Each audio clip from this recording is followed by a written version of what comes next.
You tired today, Representative Pendergraft? I've been asked this morning to explain the red jackets. There is a tradition in the House, and I think it started in Appropriations, I'm actually not certain, that on Wednesday, which was Hump Day, many of the gentlemen would wear camel hair coats. And I think that's kind of a cool tradition.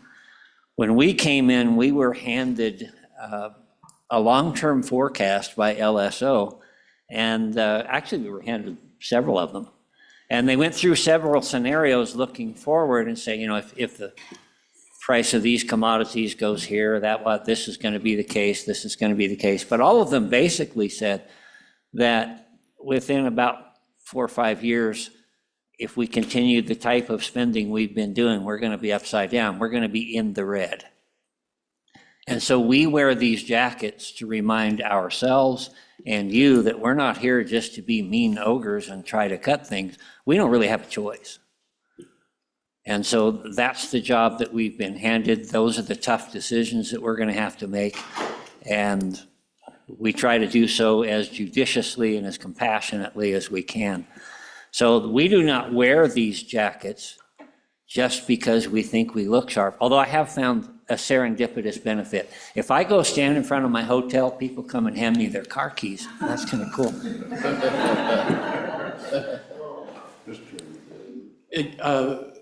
Senator Grew and then Senator Driscoll. Good morning. I'm not wearing a red jacket today, and I'd like to explain why. I've been here 8 years, and start of every biennium, we get forecasts out, and I've been getting them for a number of years. And usually when we get one for the current year, it says where we are, and then it looks a couple of years, a couple bienniums out. Well, our consensus estimating revenue group, a couple of them are in the room, are pretty conservative fellows, and they do so because we ask them to be. And so their crystal ball 4 years out or 6 years out is pretty fuzzy. And we don't know a lot of times what we don't know about the future. By law and by our Constitution, we can only spend what we bring in. So we have to estimate those things.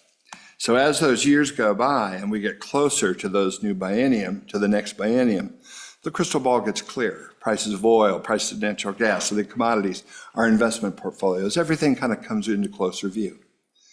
I've been looking at those far out forecasts and it looks a couple biennium out and it just scares the bejeebus out of me.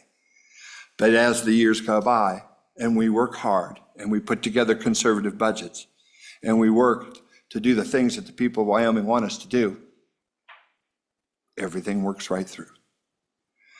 Because we work together and we work with hope and we don't work with fear. We look forward and try to say what's possible. And today we're meeting with our education groups, the citadel of what is possible and how we can invest in those possibilities to make sure that in those 2 bienniums ahead, that the picture will be brighter, that there will be more opportunities. And so that's why I don't wear a red coat today, because I don't want to live with fear of what's going to happen, because I have no fear of it. I think we can all work together, and I don't think we have to worry about it. I think we have to put our heads together, we have to work together, listen to each other, listen to our ideas, and maybe make just a few less political statements. Thank you, Mr. Chairman. Senator Driscoll. Mr. Chairman, pretty well said. I too, wearing black today, wearing a business suit. And I'd like to represent to all of you what the black means.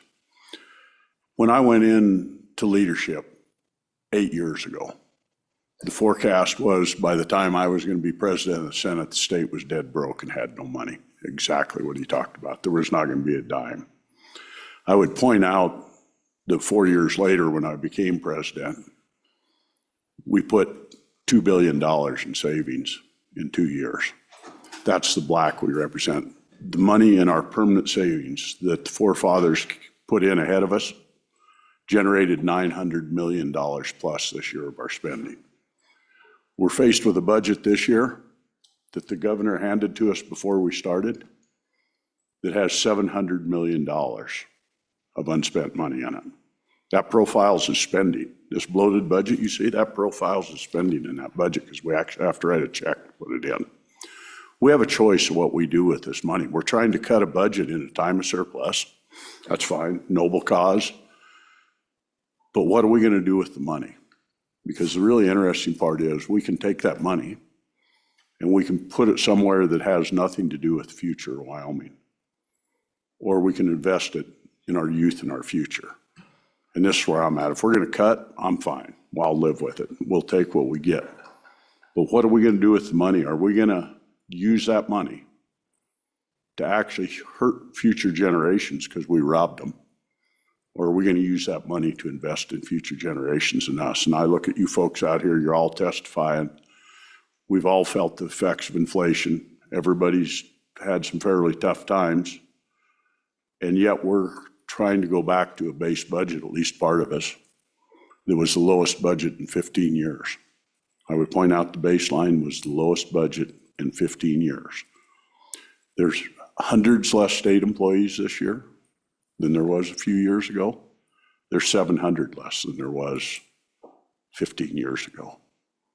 The budget is inflation adjusted, less than flat.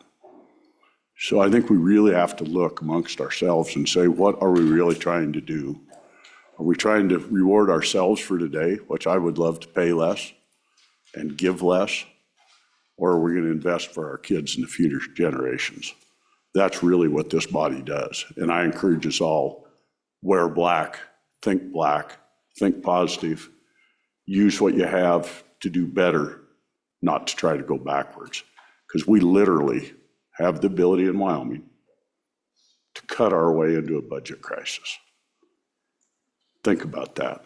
We have the ability to cause a budget crisis that makes this prediction come absolutely true.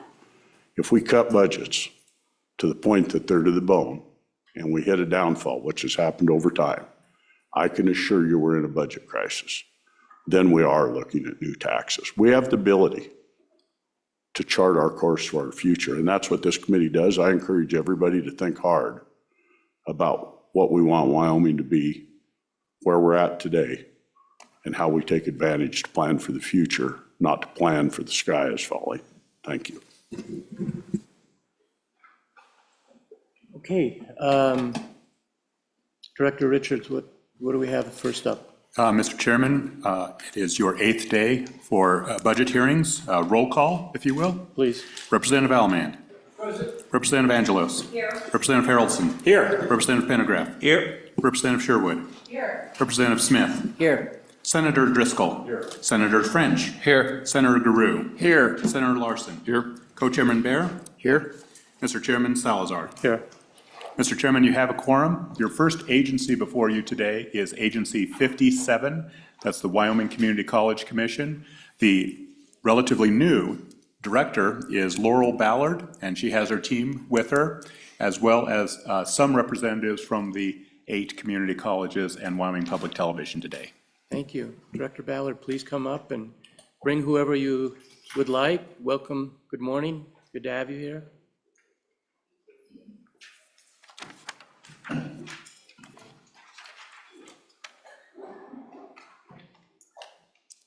As you may know, Director, the Appropriations Committee over the last week and a half has been offering an opening statement for agencies. I don't think we need to really go into the TRPs, but we're very interested in your exception requests. And then obviously I want to give as much time as needed for the committee to ask questions, but please, the floor is yours. Thank you, Mr. Chairman. I'm actually going to turn it over to Commissioner Blickery to get us started. Everyone, that would be Well, absolutely. So, Mr. Chairman, I'm Laurel Ballard. I am the director of the Wyoming Community College. With me here today is Commissioner Blickery, who's the chair of the Wyoming Community College Commission. I have Chief Financial Officer Brittany Lazier here with me. I have President Walt Tribley, who is the president of Sheridan College, and he is the president of the presidents. here at the table with me. Behind me, I have a couple of people as well. We have my Deputy Director, Wanda Maloney. We have Kim Dumas, who is our Director of Finance, and Christy Clausen, who is our Director of Policy and Communications, and Commissioner Getz is here also with us today. Oh, and I'm sorry, and the CEO, Joanna Kale from Wyoming Public TV is also here. I know Joanna. Good, okay. Sir, Good morning, Chairman Salazar and Chairman Bear, and all the members of the Joint Appropriations Committee. As you were told, my name is Greg Blickery, excuse me, and I presently serve as Chairman of the Wyoming Community College Commission. The commission is a 7-member board appointed by the governor and approved by the Senate.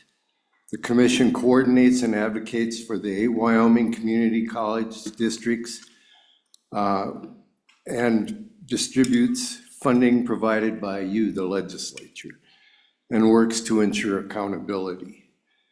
Behind me is Megan Getz. She's the immediate past chair of the committee, and online is Patty Flynn Elliott, who's our vice chairman.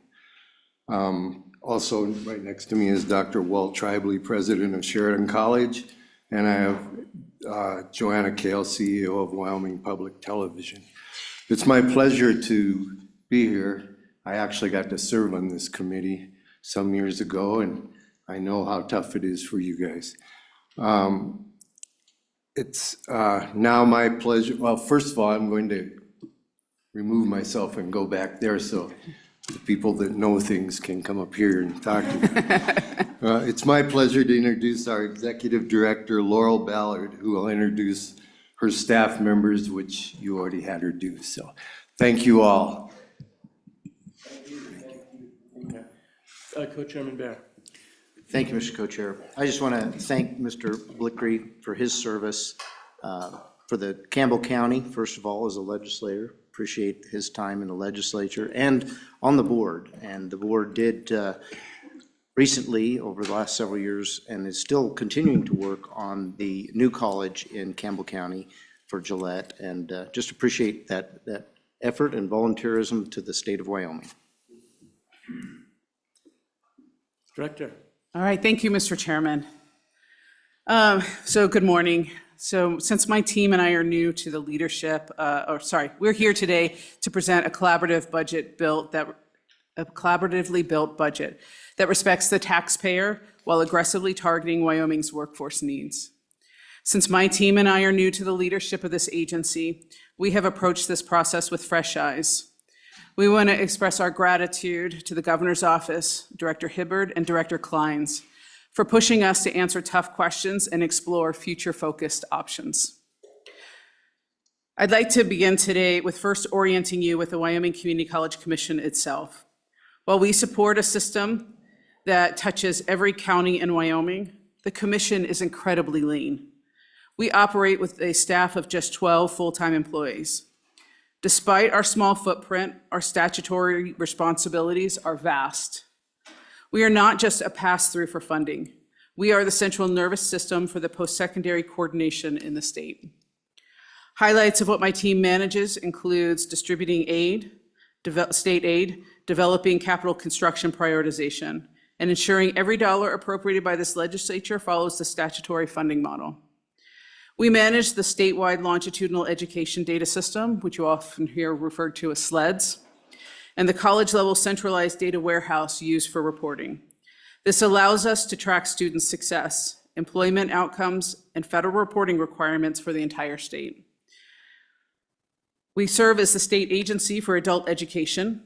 We directly oversee federal and state grants that fund high school equivalency across Wyoming.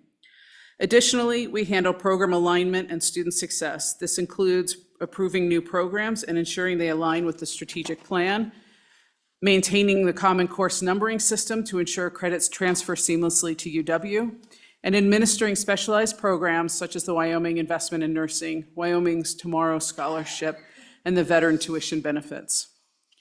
I share this to assure you, we run a tight ship, Every member of my staff wears multiple hats to ensure the colleges have the support they need and that we maintain a level of fiscal stewardship that you expect.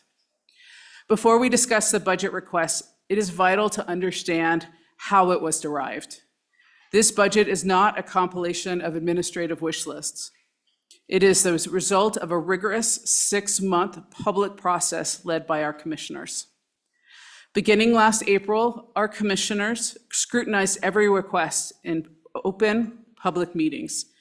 They challenged the colleges to cut costs, find efficiencies, and align every dollar with the state's economic priorities. This budget was built in the open with significant debate and adjustment, ensuring that what lies before you is a conservative, thoroughly vetted request. Wyoming community colleges are outperforming the nation. While national enrollment trends are struggling, Wyoming is surging. You can find a variety of statistics and accomplishments of the Wyoming community colleges and the 7 things you should know about Wyoming community colleges trifold that can be found under tab 4 in the materials we provided.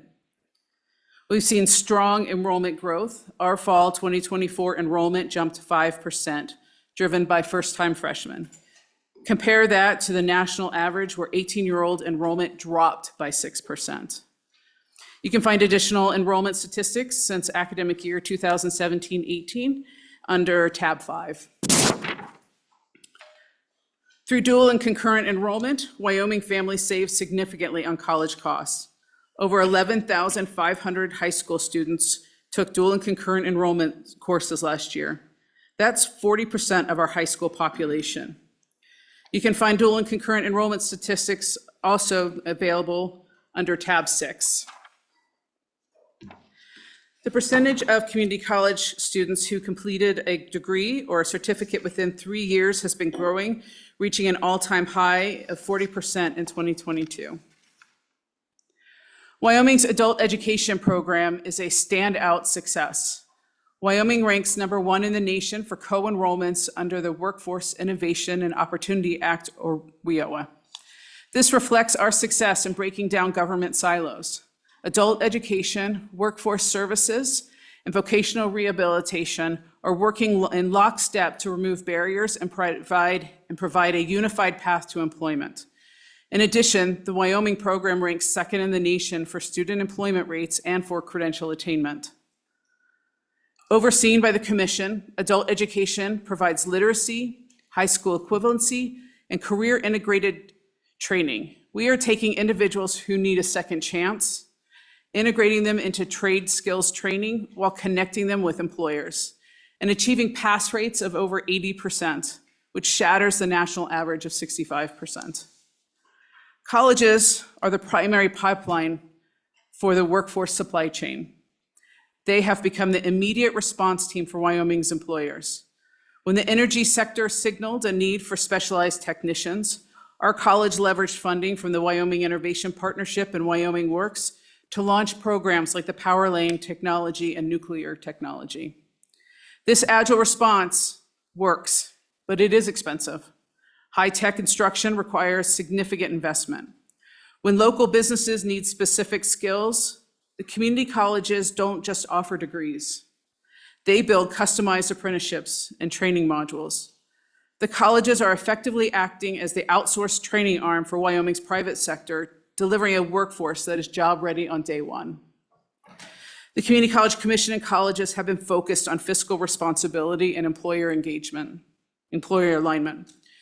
Throughout this budget process, we anticipated 2 questions from this committee.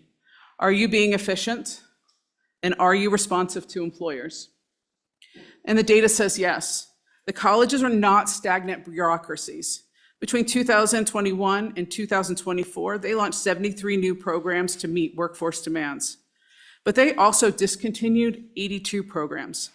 They are cutting what no longer aligns with current demands to fund what does.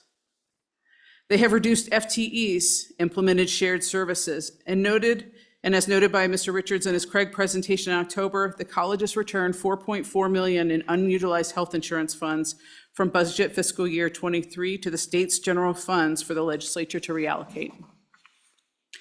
We've realigned our strategic plan to mirror the legislative priorities. the governor's quality of life results, and the America's Talent strategy promoted by the Trump administration. In the statewide strategic plan is found under tab 7. The alignment between our budget and the current priorities, including the quality of life results, America's Talent, and others, is in tab number 8. And under tab number 9, we also provided an executive summary of the America's Talent strategy. This legislature has made career and technical education, or CTE, a clear priority. We are the boots on the ground executing that vision. CTE closes parity gaps, supports the working class, and fuels economic mobility. If Wyoming wants to maintain this momentum, where community colleges are beating the national averages and filling our workforce gaps, we must ensure the colleges are sustainable. And we look forward to working with you to determine how to best meet these challenges. I want to specifically highlight one critical component of the budget before you, the $14.6 million compensation adjustment for the community colleges that's actually found in the Administration and Information's budget. We are incredibly grateful to the governor for including this in his recommendation. To have a world-class workforce, you need world-class instructors. This request is not just about keeping up with inflation. It's a necessary market correction. Our colleges are facing a double-edged sword of success. We are training students for high-paying industries, energy, healthcare, technical trades. But we are often losing our best faculty to those same industries because we cannot compete with private sector wages. To put it plainly, we cannot train the next generation of welders or nurses or power line technicians if the experts qualified to teach them leave for better paying jobs in the field. This $14.6 million is vital to stabilizing our workforce. It allows our colleges to recruit and retain the talent needed to keep Wyoming's economic engine running. And we ask for your support in maintaining this recommendation as it moves through the process. For absolute transparency, we presented our budget exceptions in 3 distinct buckets. We have the agency, the colleges, and public television. We know that distinct missions require distinct evaluations. By separating these requests, we are allowing you to distinguish our agency operations independently from the critical aid needed for the colleges or the unique broadcasting mandates of public television. Mr. Chairman, to ensure we use your time efficiently, I would like to outline the remaining structure of our presentation this morning briefly. First, Chief Financial Officer Leisure will walk you through the details of the agency's exception requests, and then those of the community colleges. Following her review of the exception requests, I'm going to ask President Tribely to provide additional remarks regarding the impact of the budget on college operations and on students. Finally, CEO Joanna Kale will present the specific exception requests related to Wyoming Public Television. And unless the committee has questions for me, I'm happy to turn the presentation over to Chief Leisure to review the commission's budget exception requests. Any questions? Proceed. Perfect. Good morning, Mr. morning. Chairman. Thank you. Mr. Co-Chair, members of the JAC, I am Brittany Leisure, the Chief Financial Officer for the Community College Commission. I have the pleasure of walking you through our budget. As Director Ballard explained, our exception requests are split into 3 buckets. Mr. Chair, if I may, just to orient you to see where those budgets live, if you could turn to page 16.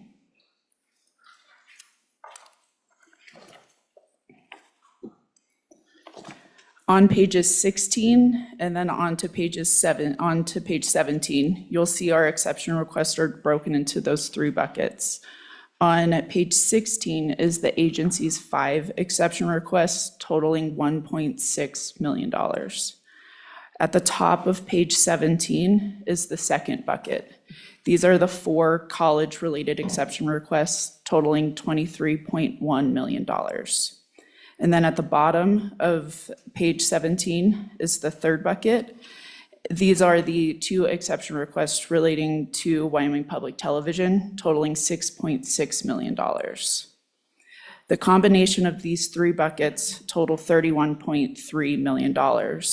And there's a nice simple page, a table found on page 18 for reference. As I walk through these exception requests, you'll see these requests delineated with either WCCC for the first bucket, college for the second bucket, and WPTV for public television. As Director Ballard mentioned, I'll walk through these exception requests for the WCCC in college, and then we'll later have Ms. Joanna Cal come up for Wyoming Public Television. Mr. Chair, are there any questions before I proceed? Nope, proceed. Wonderful. The first exception request is found on page 24.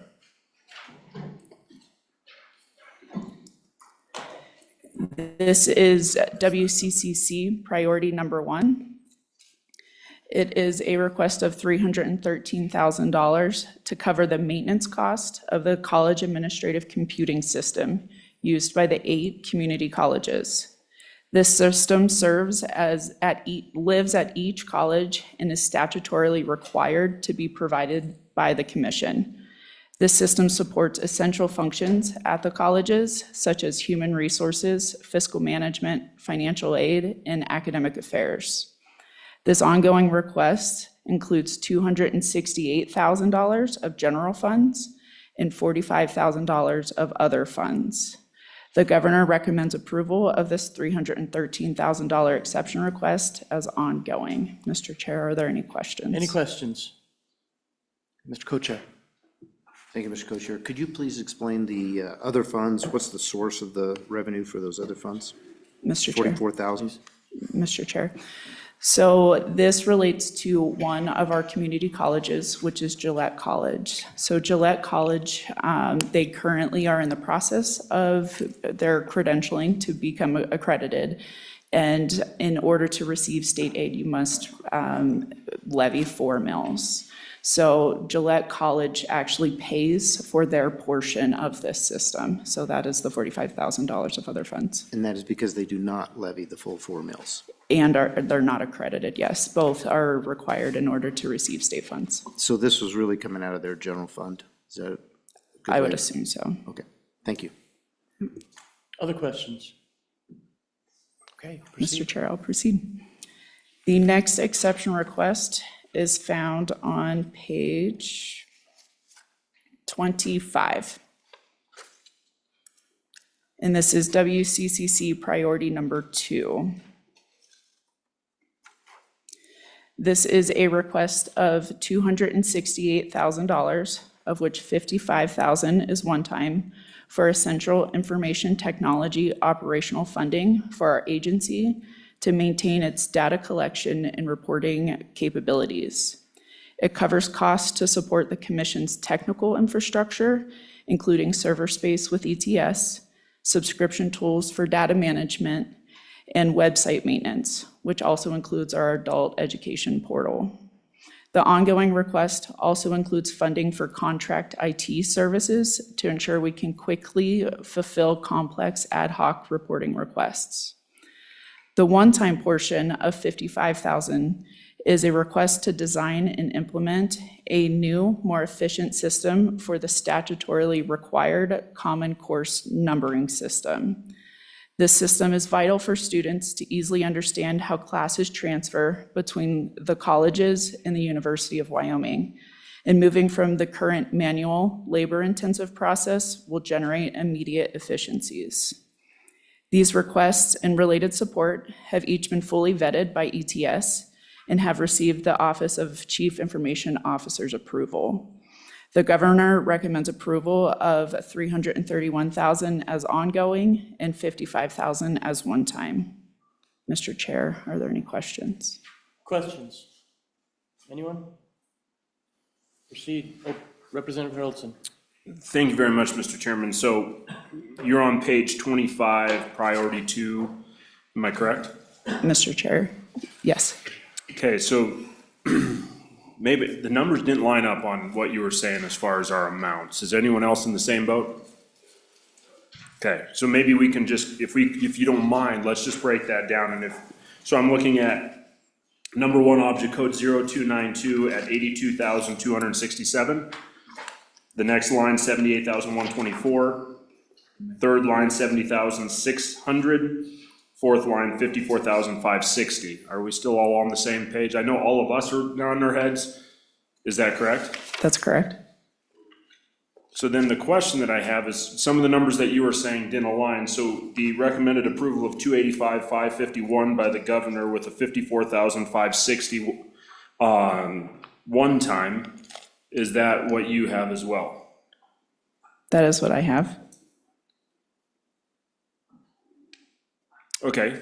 Mr. Chairman, then the question, am I completely off, or is that what she had just said? Because I heard 300 and some odd thousand instead of the 285. Am I off on those numbers, or exactly what's going on? Mr. Chair, the $313,000 request was the first priority.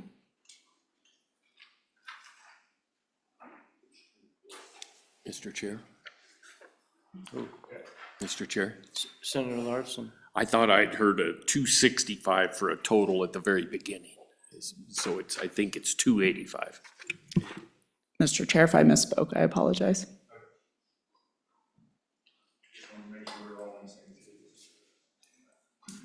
Okay, any other questions or verifications? Okay, proceed. Thank you, Mr. Chair. The next priority is found on page 27. And it is the WCCC priority number 3. This is a critical one-time request of $192,000 to upgrade software of 12 servers and 2 SAP business intelligence platforms, which store state, college, and student data. This request covers both the licensing costs and the contractor to perform the upgrade. Without this upgrade, we risk major security vulnerabilities, system instabilities, and non-compliance with ETS security policies. Updating this software is an essential step for protecting our data. This request has been fully vetted by ETS and has received the Office of Chief Information Officer's approval. The governor recommends $191,000 approval of this one-time request. Mr. Chair, are there any questions? Questions?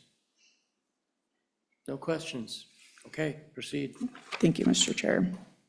The next priority is found on page 28. It is the WCCC priority number 5. This is a $811,000 request relating to Wyoming's only state longitudinal education data system. This funding request is sought as a backup to ensure we can maintain the statutorily required system through the end of the biennium, in the event the federal grant that is currently pending is not awarded. If we do not secure federal or state funding, Wyoming's only longitudinal data system would cease to exist, making Wyoming the only state in the nation without one. We believe in the system's value, which will allow decisions to be based on results and evidence rather than assumptions. Losing this funding would also jeopardize the Commission's data management application reporting system, and the long-term future of early childhood integrated data system. If the federal grant is secured, this state request will be withdrawn or funds reverted. The governor recommends denial of this exception request. Mr. Chair, are there any questions? Mr. Co-Chair. Thank you, Mr. Co-Chair. Just would like to get any additional information on the status of that grant request. And Director Hibbert, if there's any information you might know about the status of that and what the federal government is, looking at doing in this regard. Mr. Hibbert?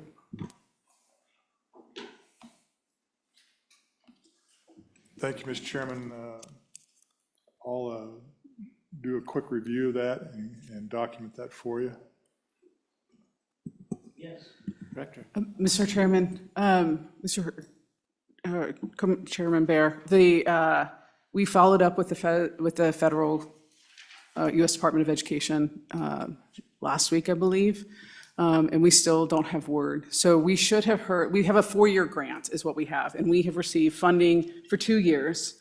We have 2 more years we're waiting for. So we're waiting for the 3rd year because they say you have this much for 4 years, but they give you the allotments in annual amounts. And we are waiting for the third year. They should have given it to us before October 1st. We did not receive it. We certainly had the federal government shutdown, so we weren't receiving anything then. And we still haven't received anything. There's still just no word is the word from the feds at this point. And so we are unsure of when we'll hear. Director Ballard, I assume that this work was done well before then, so can you explain your anticipation when you created this budget for this particular exception request? Mr. Chairman? Mr. Chairman Bear, are you asking like what is it we are actually anticipating doing with these funds? Clarification. Thank you, Mr. Co-Chairman. Yes, no, not what you're going to do. That's pretty clear. But, you were anticipating getting the second 2 years tranche, if you will. But for some reason, you put in an exception request as if you might not get that. So I'm just wondering, what was the thinking there? Because that would have, I assume you worked on this before the government shutdown, which could very well be the delay that we're looking at right now. But there seems to be some concern that the federal dollars might not come for the second half of this particular grant. Mr. Chairman, Co-Chairman Bear, or Chairman Bear. Yeah, I completely understand your question. Thank you for clarifying. We definitely did this beforehand. There's just been a lot of uncertainty, right? That we kind of outlined some of that in our report for the federal impacts. The NCES that oversees and IES that oversees this grant was dramatically reduced to, last I heard, was 4 people. It could be different at this point. It's been quite a while. And so there's just a lot of uncertainty. We have other grants like this adult education. We've received stoppages of funding and then starting of funding. It's just a lot of uncertainty. So we decided to ask for this as an exception request because if we don't receive money, if the Trump administration and the U.S. Department of Education choose to go a different direction and stop funding grants, which they have done in other circumstances, we would need the funds to be able to make it through the end of the biennium if we don't receive the funds. So that's why we asked for it as we will revert it all back if we get the funding, and we'll move the request if we receive the funding before the budget is finalized. So the governor has denied this request. Mr. Chairman, that is correct. Do you know why? Mr. Chairman, I cannot speak to why the governor chose not to do that. He and I didn't have conversations on why he chose not to fund it. Mr. Chairman, Mr. Hibbert? the previous request to get a full accounting of the available money for sleds, all the grants, all the obligations, all the expenditures, I think that'll lead us to the outcome that we all desire, having a full knowledge of what's necessary for this program. But that is an important task for us, and we are happy to do that, to go through and find out every dollar that's out there and what the status of that is, and that will be helpful for this conversation. That's one of our concerns as well. Mr. Co-Chair. Thank you, Mr. Co-Chair, and Director Hibbard may want to opine on this, but historically, what has this particular grant looked like in the past? I know we're 2 years into a 4-year grant, but for this angst to come up and to the point where you actually created an exception request for almost $1 million, I'm trying to figure out why did we think there was uncertainty in this one? I assume it's a federal regulation, a federal requirement to have this system, and therefore the grant exists. So what has the history been as far as payments on this grant for this system? Director? Mr. Chairman, great question. We actually have received 2 grants so far. So we received initial one that was for 4 years, and then we have this one for 4 years. We have fully expended the first grant. I think it ends technically in February, but we have fully expended it already at this point. And we are into the process of spending down the second year of this grant. We believe we have enough money to get us through this first year of the biennium. So we don't actually need this until the second year of the biennium. However, I've always been told, if you know it now, ask now, don't wait till the biennium or to the supplemental budget. So that's why we're bringing it forward now. And there just has been a tremendous amount of uncertainty, even when we started this with the changes, when the Trump administration came in. And so we were accounting for that and just making sure that we have all of our ducks. It is a federal requirement, but it is also a state statutory requirement for us to have this. We've just been able to fund it through federal dollars so far. Follow-up? Yes, thank you, Mr. Co-Chairman. So what I'm hearing is that you've applied twice, but earlier you said this is a 4-year grant, and then you said that there's about a year's worth of funding still on there. So a couple of questions. One, was there a grant prior to the previous 2 years? Is that what you're describing when you say we've applied in the past? So historically, we don't have a lot of history within Wyoming. Only 2 grants so far have been approved. And then the follow-up to that is that I just want to make sure I'm clear, you've got enough to get to the supplemental if need be. You could request, if the federal grant doesn't come through, we've got time to deal with it in the supplemental. Director? Mr. Chairman, so you're correct. We've had 2 grants. So we've been working on this for a while and building the system. It takes a while to build, right? A lot of infrastructure to build it first, and now we're in the publication of data and information reports. And so we had 1 grant, and I apologize, I'd have to go back to figure out what year exactly it was. Thank you. 2020 was the first grant. And it was for 4 years, plus I think we end up with a cost extension that kind of put it out till February of 26. And then we are in the 2nd year of the 2nd grant that we have received on it. Mr. President? Oh, and then, Mr. Chairman, he wanted me to ask to verify, yes, we have enough to get through this current, the first year of the biennium. Any other questions? Okay, proceed. Thank you, Mr. Chair. The next exception request is found on page 30. It is our agency's TRP technology replacement. And Mr. Chair, you would like us to proceed? Yep. Thank you. So that is the last of the requests categorized as WCCC, so that first bucket. And so before proceeding, I would like to, Mr. Chair, if I may, turn it over to Director Ballard for a few comments for the second bucket. Please do. Mr. Chairman, thank you. Before Chief Leisure goes through the college exception requests, I just want to provide a quick overview of these requests because I think there's some confusion among them. The first is that we have a 1.5 million reduction in state aid to the colleges. The reduction request is part of a 4-year statutorily required update to the funding model to account for changes in enrollment. Chief Leisure will provide context for why the colleges would like the state aid not to be reduced. The following 3 exception requests are related explicitly to CTE. Within the college exception request bucket, we have 2 significant CTE workforce-related requests that sound similar, but actually serve very different strategic purposes. The Career Technical Education request, exception request, and the Wyoming Works Program exception request. In your packet of materials that we provided, you can find a chart that delineates the difference between these 2 exception requests behind page 10. It looks like this. So the CTE exception request is for stability, which is why it's an ongoing funding request. It would be distributed to all colleges through our standard allocation model. Its purpose is to sustain high-cost trade programs like welding and nursing that already exist and are expensive to run. In contrast, the Wyoming Works Program exception request is for innovation. Wyoming Works is a one-time funding grant that requires a match and is competitive among the colleges. It is strictly for launching new programs or expanding current ones to meet the emerging market demands.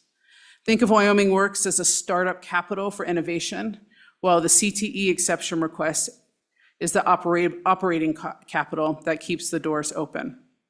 And then finally, our 4th exception request is for the Wyoming Works student scholarships. While this funding, the program funding funds that I just mentioned help build classrooms, this specific request ensures students have the financial aid necessary to complete these programs. And Mr. Chairman, unless there are questions, I'll hand it back over to Chief Leisure to continue. Any questions? Please proceed. Mr. Chair, thank you. The next exception request is found on page 37. It is college priority number 4.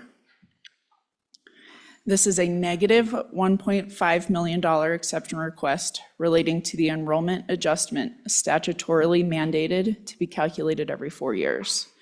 It specifically decreases the variable portion of the college's state aid block grant by 2.16%.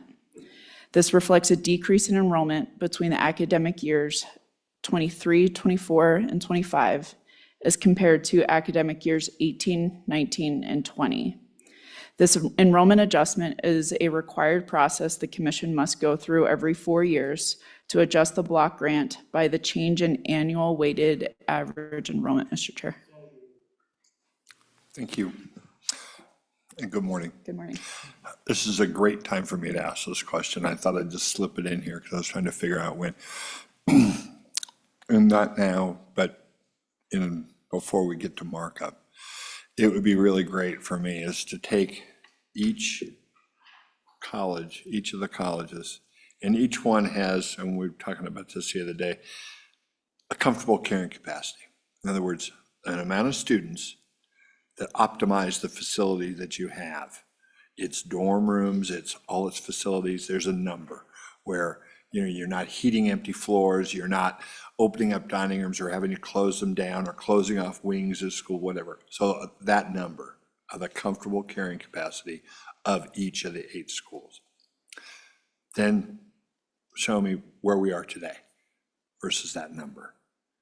So each one and where it is. And that can help us at least ferret out some of these questions about funding and how to do it. And so that's my request.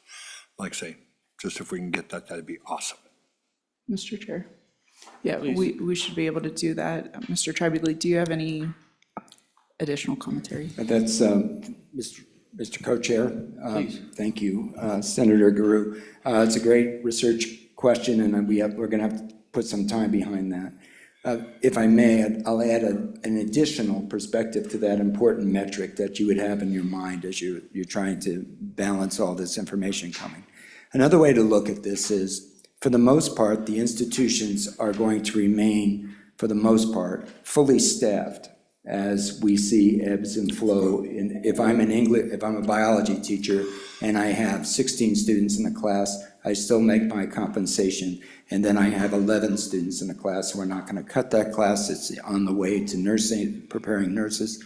So that's part of the challenge of this statute, is that we're going to statutorily take a hit to our block grant, yet the expenses we don't just hire and fire people as we have more or less students most of the time. So we stay at most of the time. There are those frontline positions, intake, getting people in, getting them registered perhaps, but typically we're going to maintain our cost and just ebb and flow within the carrying capacity of our institutions. Follow-up? Just I don't want to put you through the ringer on this. I don't need a giant syllabus on this. What I'm just looking at is basically, talk to your facilities director. Those numbers should be fairly close at hand. And I'm not talking about to the person, I'm talking about a range, but just show us each one where we are. The comfortable carrying capacity to operate all facilities at its optimum, at its most cost efficient, is X. Are we above X? Are we below X? If you're above X, it strains the system one way. If you're below X, it strains the system the other way. It'd just be nice to see that for each school, so we can kind of, as we go through that, I think it may be a good illustration. Thank you. Representative Angelos. Thank you, Mr. Chairman. Director, so we did hear that there's been a 6% increase in enrollment over this last year. So I would like to kind of add on and tag on to that. I'll have a couple questions here, but one, where are you seeing the most increase? Is there certain areas that they're going into? Is it welding? Is it CTE? Is it nursing? What are those areas that we could target? My second question is, are we seeing the increase in you said that there's a 40%, like 40% of our seniors are dual enrolled. Is that where we're seeing the increase? So if you could kind of pinpoint maybe, like, not exact, but just show, like, give us an example of where we're seeing that increase. Thank you. Director? Mr. Chairman, I'm going to turn it over to President Tribally to talk about it a little bit, but I will tell you, certainly we see some increase in growth in our first-time freshmen still right now, although at some point we're going to see an enrollment cliff coming from that, which we know, because there's just not as many of those high school students that'll come out. But we definitely have a large increase in the amount of dual and concurrent enrollment going on and throughout the state, which certainly will help contribute to that. Mr. Co-Chair, Representative Angelos, it's going to be different for each college. I'll give perhaps two examples. One, I know that at L-TRIP, they have greatly expanded their healthcare offerings. There must be an enrollment bump there. At Sheridan College, the main driver of our enrollment increases since we've made our drastic cuts of 2020 has been in the area of dual and concurrent enrollment. It's really driven. Approximately 40% of our enrollment is from high school students. We also have some new programs like our four-year business program. All of our four-year programs are up and running now. I know at Central that's driving a lot of their new enrollments as well. So Director, since we're on that topic, I'd like you to talk to me about junior and senior high school students taking courses at community colleges. Can you talk to me about that? Mr. Chairman, I'd be happy to talk to you about that. We see a lot of students actually starting some as early as they're in their freshman year, taking classes. We have a combination of students from their K-12 school district and homeschool students that take advantage of the dual and concurrent enrollment, which is great because it's an outstanding opportunity to save families a whole lot of money, get a jump start on those post-secondary courses, right? So it's a incredible benefit to the students in this state to be able to take advantage of that. The funding associated with it comes in multiple ways. We see certainly the colleges have funding, and some of the funding comes to them through their FTE, right, in their allocation. School districts see some funding in their ADM calculations. We also have the BOCES and BOCHES, right, which have their mill levies in their communities, which also pay for that. The interesting thing about the BOCES and BOCHES is that we don't have, they're not everywhere, right? So this community, Albany County, and Laramie County don't have BOCES to help pay for it. So what we see are colleges where they don't have it. So Northwest College is another one that doesn't have a BOCES or BOCHES helping to pay for the post-secondary courses. And so they've had to limit how much they have. I think we've seen that recently with the CWC BOCHES as well. They're starting to, where I think they were pretty unlimited. They started having put like a cap of 10 courses, I believe, on there. So we're seeing some of that out there. My understanding that a number of community colleges have in fact continued. It's only the exception. Are most community colleges have those BOCES and are helping with the finances of that? Mr. Chairman, it's kind of hit and miss between the different communities. There are a lot, and if you think about our colleges, they serve a large area. So most of the BOCES are done on the K-12 side. And so you may have, I'll use Eastern as an example, Eastern Wyoming College, right? They have large areas, and some of their communities have the BOCES and BOCHES. If you look at something like Converse County, they have quite a lot of funding that goes into their BOCES to be able to pay for dual and concurrent enrollment, let's say. But they have other communities that do not have a BOCES that helps pay for it. So it's really kind of individual community specific.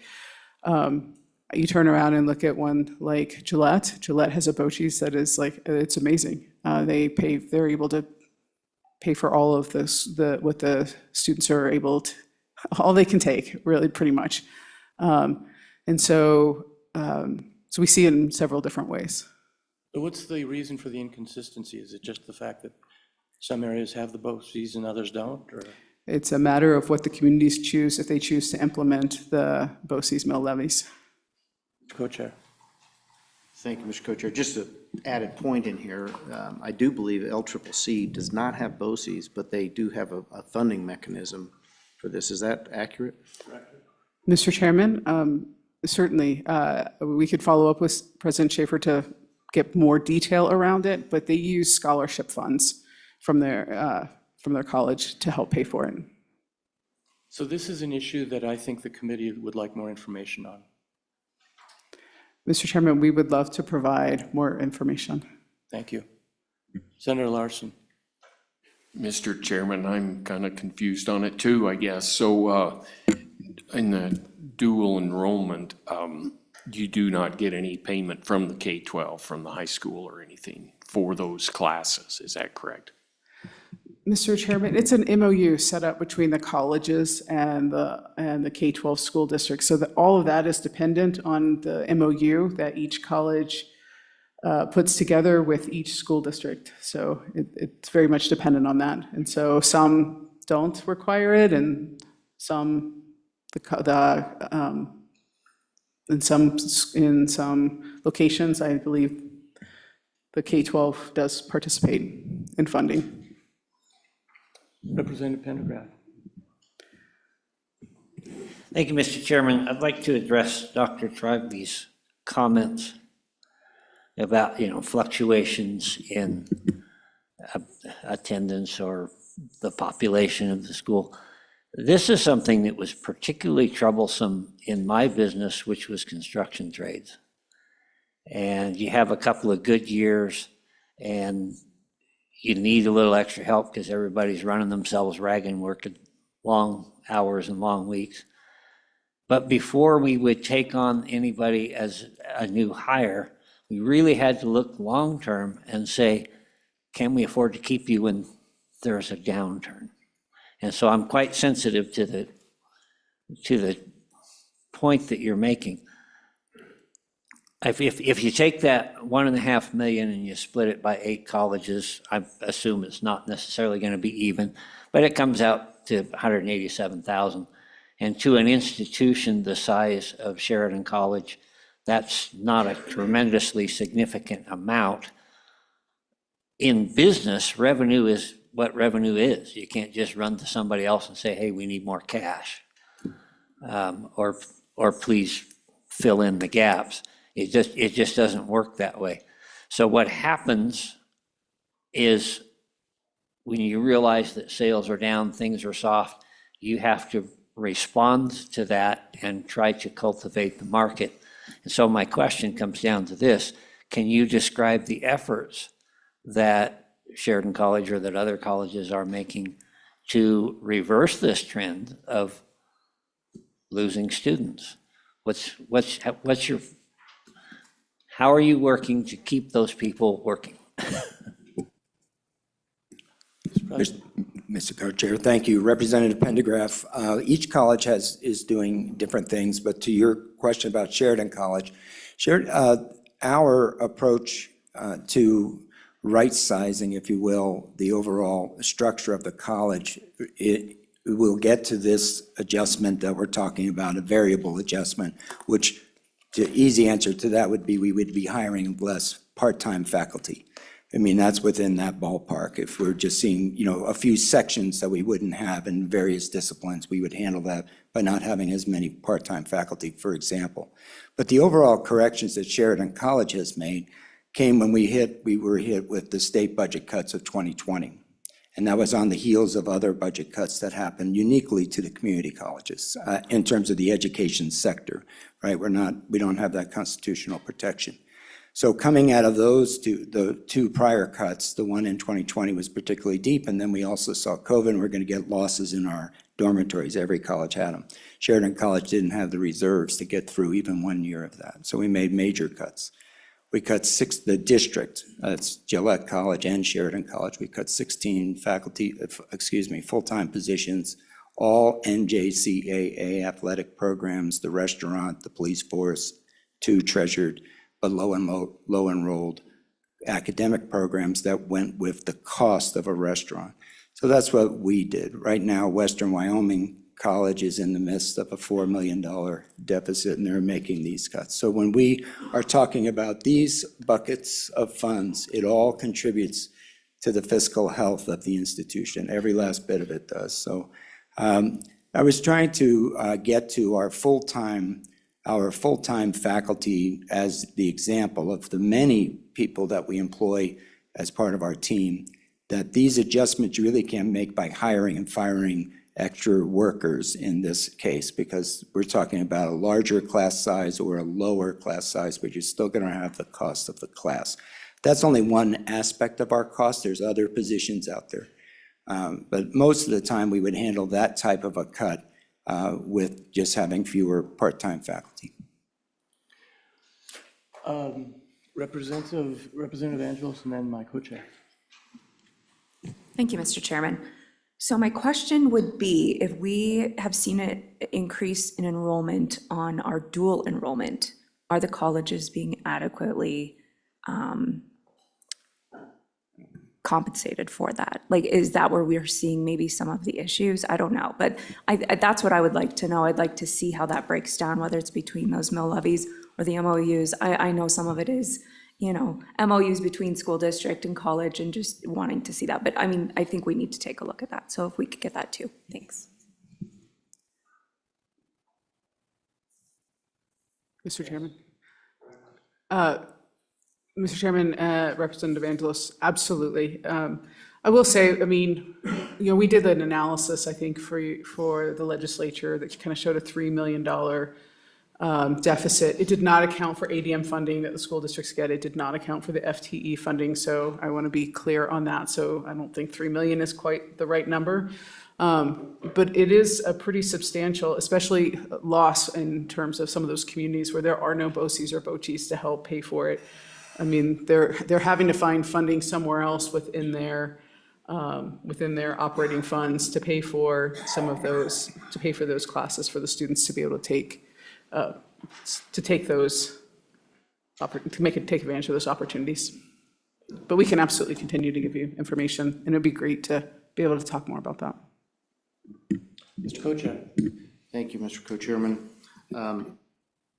To put a finer point on Representative Pendergraft's statement, my math shows this is about 0.5% reduction in your overall budget. So if somebody could just confirm that my math is somewhere in the ballpark. So 0.5% reduction, it's not significant, but I'd like to know historically, what has this committee done? Many of us are new to this committee as far as denying the request, in other words, not reducing your funding based on these reductions in student count. And following up on both my co-chair and Representative Angelos's point, with this disparity between different colleges as far as the dual enrollment is concerned, do you have a plan to try to make up the differences in those areas, or to have a common dual enrollment policy across the state?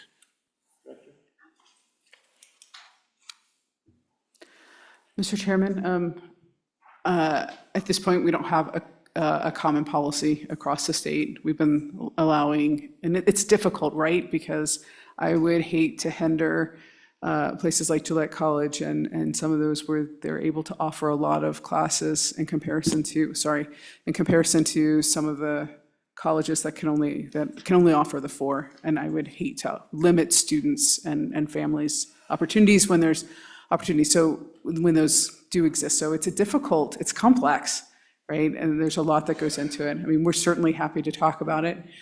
It could potentially be actually a really interesting topic for the Joint Education Committee or Joint Appropriations to take on, in the interim, just because of the complexities associated with it. I think that there are other things that the colleges in K-12, we've started talking about in terms of there's more things than just equity and funding that we need to be talking about with dual and concurrent enrollment students.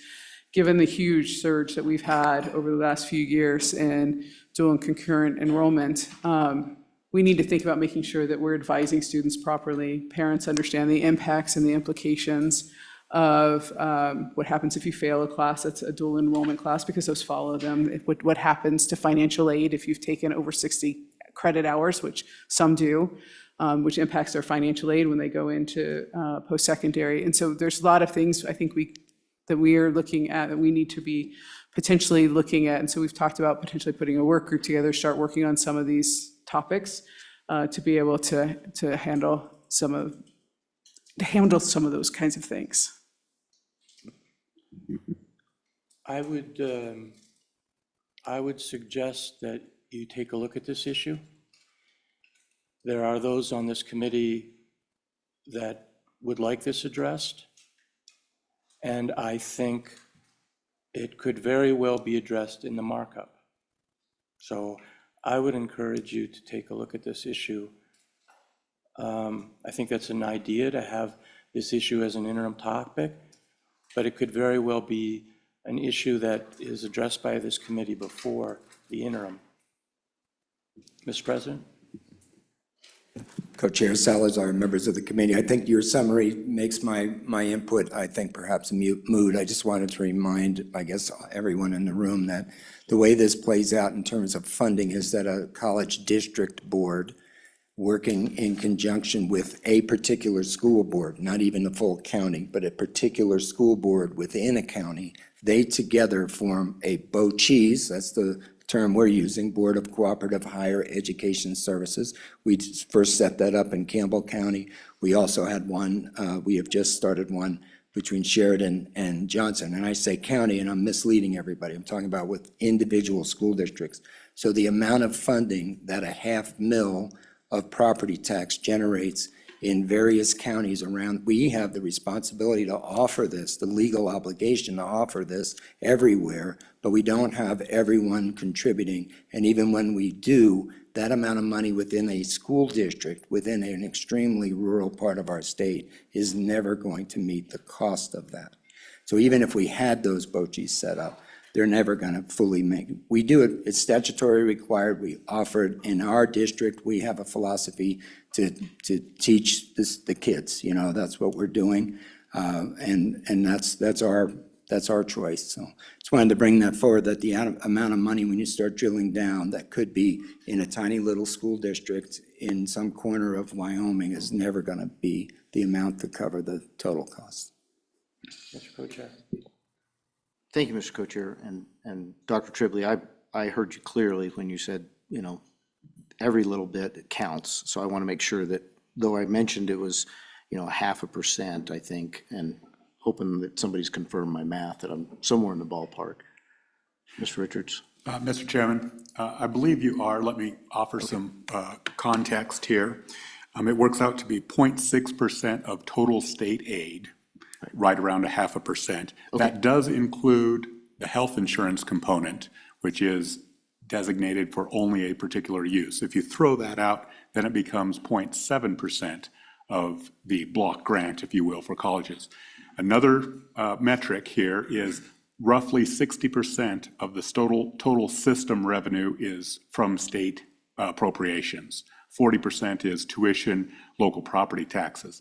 If you take that into account, it drops to 0.36% of the total system revenue, not limited to state aid. So just some context. Great perspective there. Okay, thank you, Mr. Richards.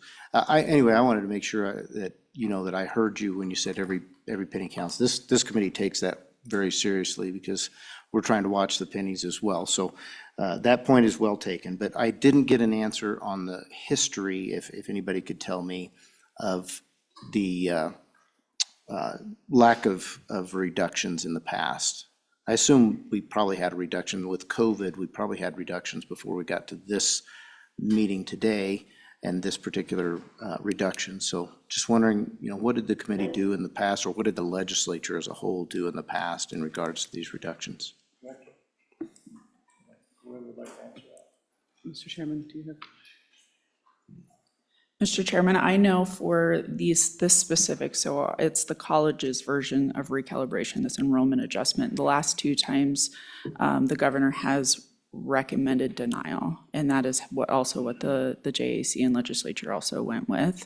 I currently don't know the context as the reasoning and rationale behind those, but if I remember correctly, I remember that the governor actually provided some context. I'm remembering reading a budget book that provided some context, so I can get that for you. Mr. Co-Chair, I was looking over my shoulder, if I may address this. I believe that this was forgiven the last two biennials. Okay. Senator Larson. Mr. Chairman, thank you. Can you describe the property tax situation, the mill levies for the colleges? And it's my understanding, obviously, that the surrounding counties don't pay. Is there other benefits that those students get besides dual enrollment? Do they get a break on anything? Mr. Co-Chair, thank you. Senator Larson. Right now, in general, we have 8 community colleges in 8 counties that are levying property taxes. The boards are authorized to levy property taxes. 7 of those colleges in 7 counties are levying at least 5. We are in Sheridan County levying 5.5. Campbell County is less than 4 at this time. I think it's 3.2, but that may not be. Is that correct, Ms. Leisure?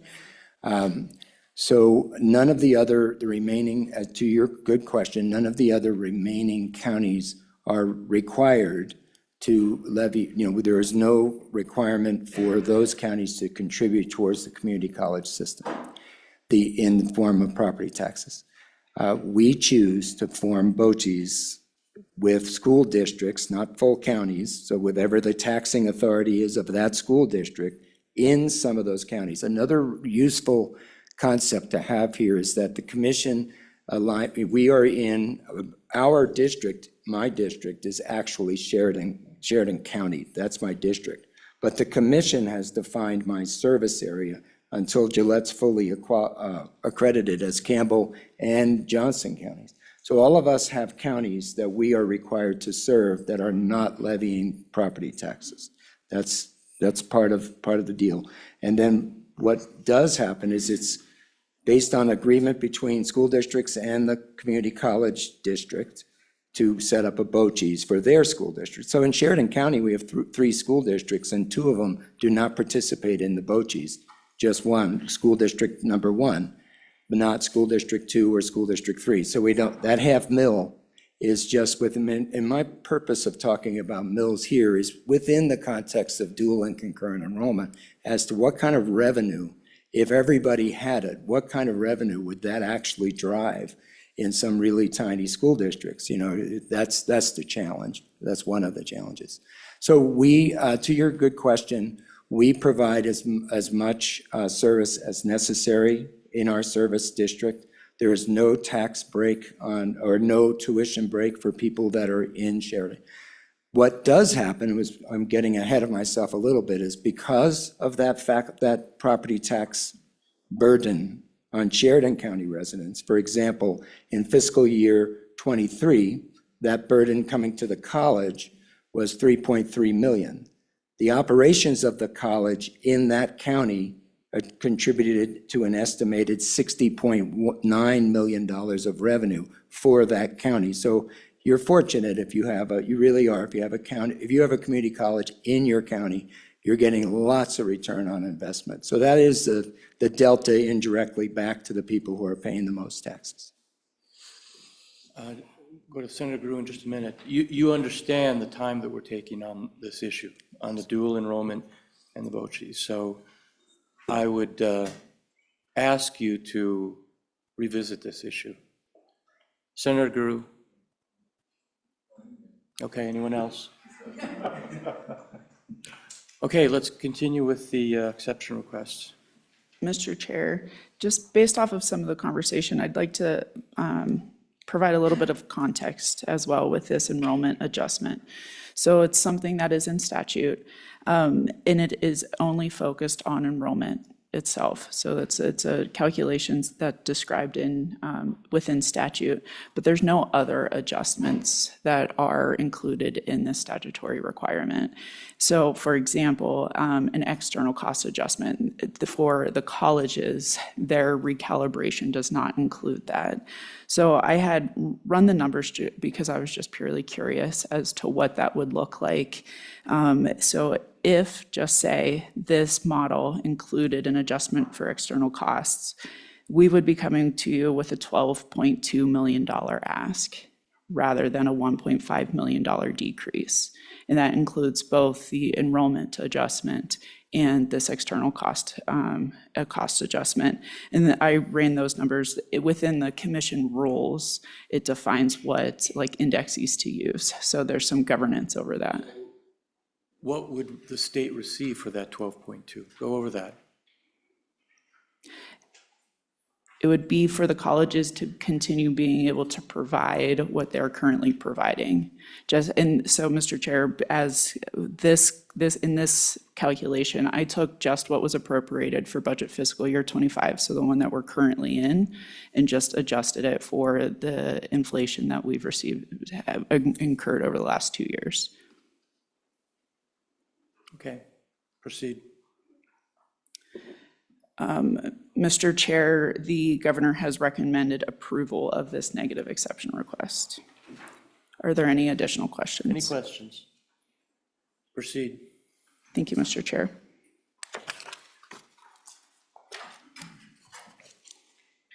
The next exception request is found on page 44. It is college priority number 1. This is a $15 million request to provide needed ongoing funding to the colleges to maintain and support their existing career and technical education programs. CTE programs are growing in popularity, but are also more expensive to offer than other programs due to equipment, facility, and staffing costs. While the colleges have certainly benefited from one-time funding, these funds focused on new or expanded programs. Our colleges need funds to sustain these programs.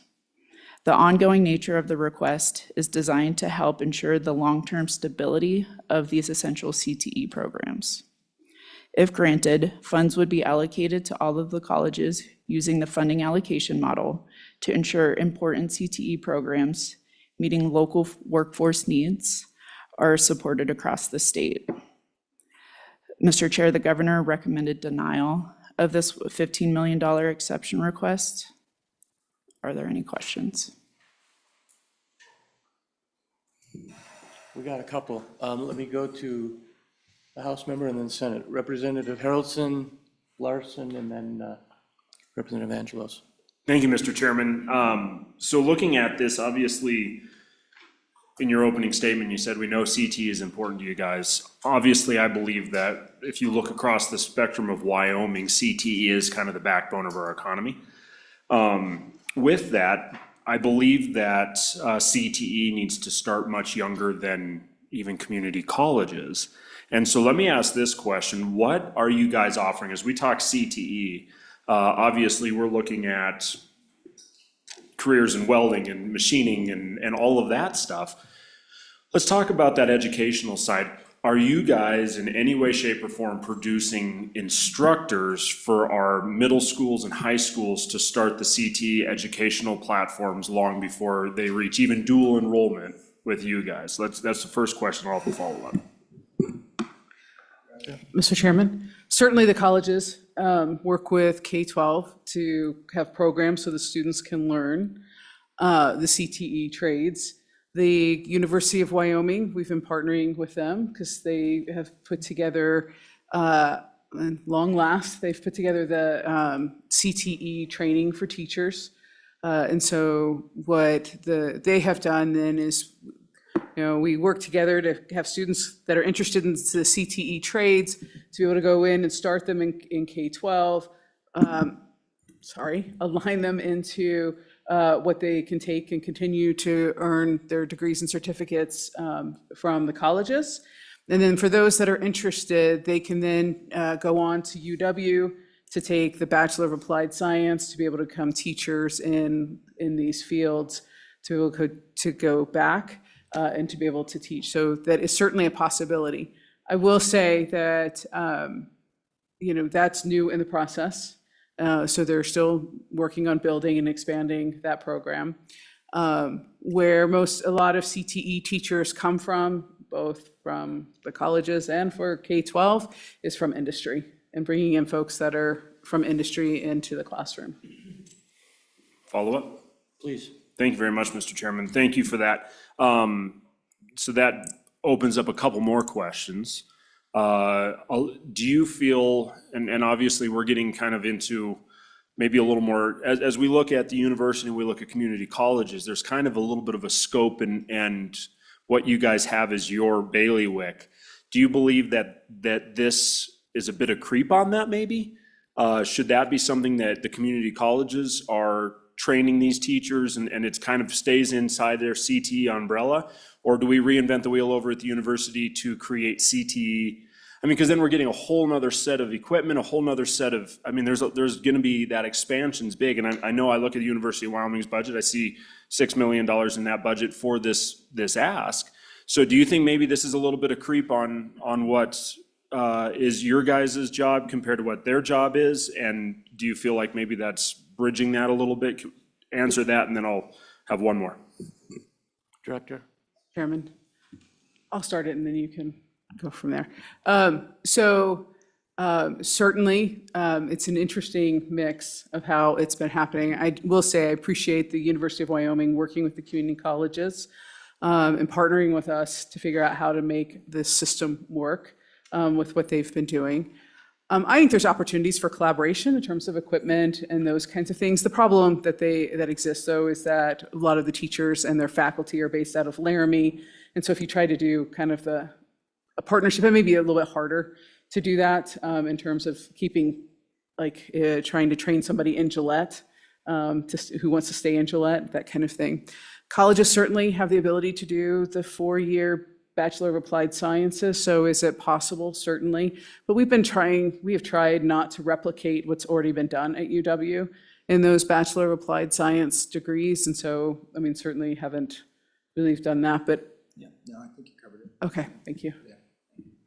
And last One last follow-up. one. Thank you very much, Mr. Chairman. So one of the things, I mean, let's just be really honest. I think grabbing teachers at that entry level where we got a CTE student that's like, hey, I got a passion to teach this is excellent. I think we either need to grab them there or we need to grab them at the end of a career. That's the two places we need to grab these individuals. Because you take a 35-year-old welder and say, hey, do you want to make $46,000 to $50,000 as a teacher or $250,000 as a trades? You choose.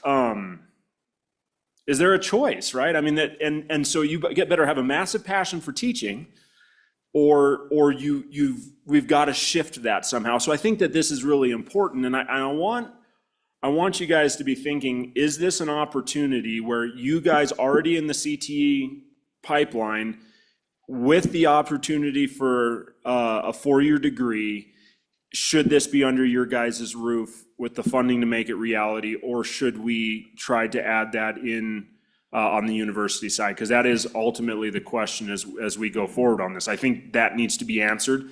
And is it better to leave CTE in our community colleges 100%, including with the instructional format? So just maybe not even answer that, but just put that in the back of your head as we're going over the next little while. And I want to know, is that something you guys could build and put together if we gave you the funding to do it? Mr. Chairman, Response? we will certainly come back with you, I mean, with an answer. Larson? Mr. Chairman, thank you. Obviously, I think the group's very interested in CTE and continuing it. These dollars, are they going to for equipment and setup and that sort of thing, or we're already set up and these are to continue? Well, I'll start it and you can refine my answer for me. Mr. Chairman, sorry. These dollars are really about sustainability. So these dollars are about sustaining equipment, paying for the faculty, right? Because these faculty are typically more expensive than many of the others because we're competing with the industry. And so they end up typically being paid more. So this CTE request is all about sustainability and taking programs that we already have, the colleges already have, and being able to ensure that they can sustain them. So they've taken in a lot of new programs, right? All their programs are connected to workforce demand. They're constantly looking at that and the needs of the employers and their communities and across the state. And so they are looking at that. And then, train of thought just went. However, these programs, they're ones that become very expensive. So they have taken on these new ones, right? We get WIP funding, they get Wyoming Works funding, but that really just gets them started. And these are, since they're expensive, it's hard to get them maintained without additional funding to sustain. And so that's really what this request, compared to the other one, that's what this one is about, is being able to sustain those programs long-term. Representative Angelos. Mr. Chairman? Oh, you had a follow-up. Yes, now I forgot it. Well, we'll come back to it then. Representative? Thank you, Mr. Chairman. I think what we'd like to see is, a rough breakdown. Where is this money going to go? If it's $15 million, each college, what would they look at putting it at? Whether it's faculty, whether it's upgrading your welding, I think we need to kind of see a breakdown of that. The other thing is, with dual enrollment, I'm going to touch back on this. Our high school students are participating in certificate and CTE programs and coming out on dual enrollment. Are we seeing more of that? Or are we seeing more of another degree of, something else? So I would like to touch on that too. Thanks. Director? Mr. Chairman, so I'm glad you followed up because I've been not trying to figure out how to get the information to you without changing the conversation again. We are definitely seeing that in dual and concurrent enrollment. And across the board, we're seeing more certificates and more associates, associates of science. Yes. Oh my gosh. It's been a long morning already. So that's where we're seeing it. We're definitely seeing it in dual and concurrent enrollment. We are seeing large increases. Definitely seeing increases in being able to take advantage of the CTE offerings at the colleges that they have as well. Mr. Chairman, if I may add, an example of one of the things that colleges do in our college, we have a faculty member that goes out to Sheridan District 2 before their class day starts and teaches welding, and that's called a dual enrollment class. So that's a faculty member that we pay to go out there. So what if we did that at all of the school districts? Well, they don't have that equipment at all of the school districts. Well, can we get them to come to the college? Can we pay for a busing mechanism so you don't have to stand up CT in every high school across? Can we bus them into your regional community college? Well, that's going to take some money. 15 million is for the entire community college program. And it also, please, I know we know this, but we very rarely think of it when we're having these conversations. I just said welding. CTE includes the healthcare disciplines. It includes nursing. It includes all of the programs at all of the colleges and those that we traditionally think of, engine repair, diesel, auto as well. But it also helps to keep our nursing programs solid. Senator Larson? Mr. Chairman, I remembered this time. So how do you deal with overlap of two colleges doing the same CTE? Is there discussion in your meetings to try to not do that? Mr. Co-Chair, thank you. Senator Larson, we are so rural and so separated here, unlike other parts of the country where you literally have community colleges that are 16 miles apart. I worked at one, and that's where I believe overlap has the most vigorous challenge to these types of requests.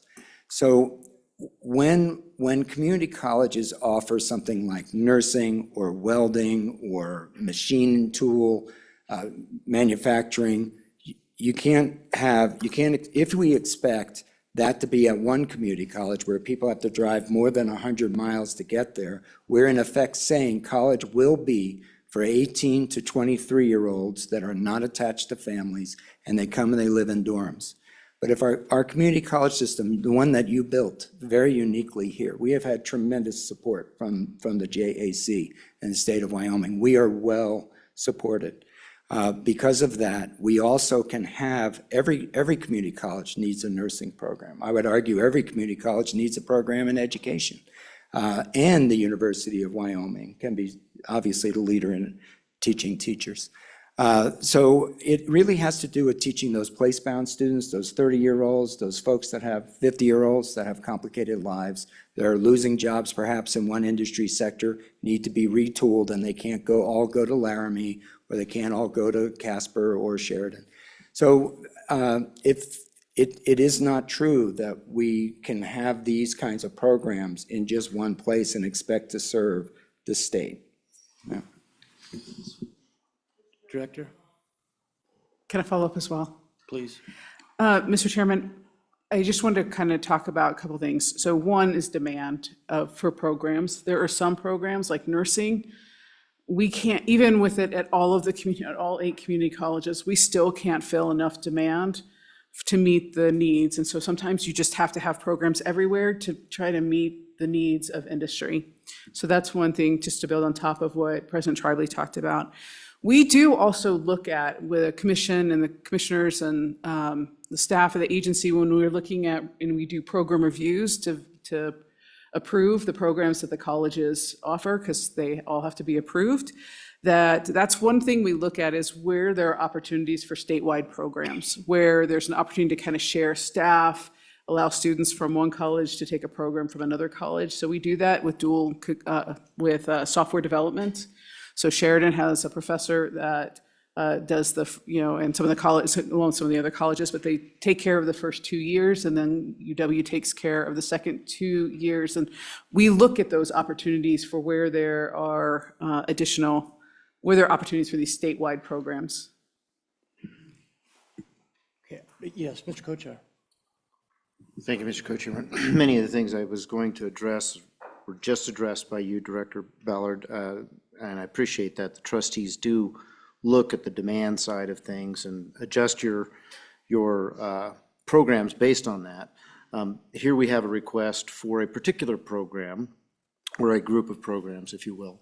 And so it's come before this committee, so I think it would be helpful for this committee to see a little data on, what is the demand out there, and what is your ability to supply across the entire state?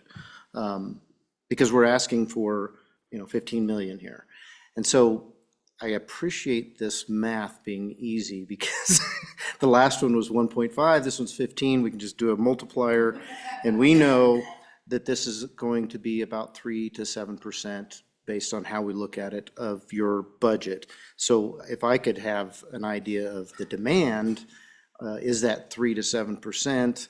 I'd also like to know, and I'm not seeing it in this description here, is this going to encompass professor, pay, which would be an ongoing expense? Is the majority of this like your previous requests, which are for equipment?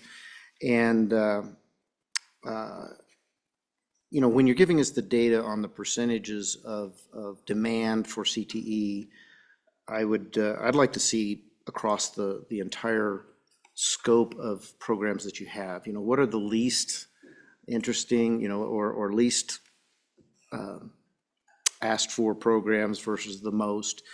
I'm going to say, based on Representative Harrelson's comments and Representative Angelos's, that I look at WyoTech and Western Welding Academy. There's got to be a lot of demand for a beyond K through 12 CTE programs. And so I'm going to assume the demand is high. I don't know what it is compared to your other programs. That's what I'd like to know. How is it compared to your other programs? And what are your challenges as far as supplying that?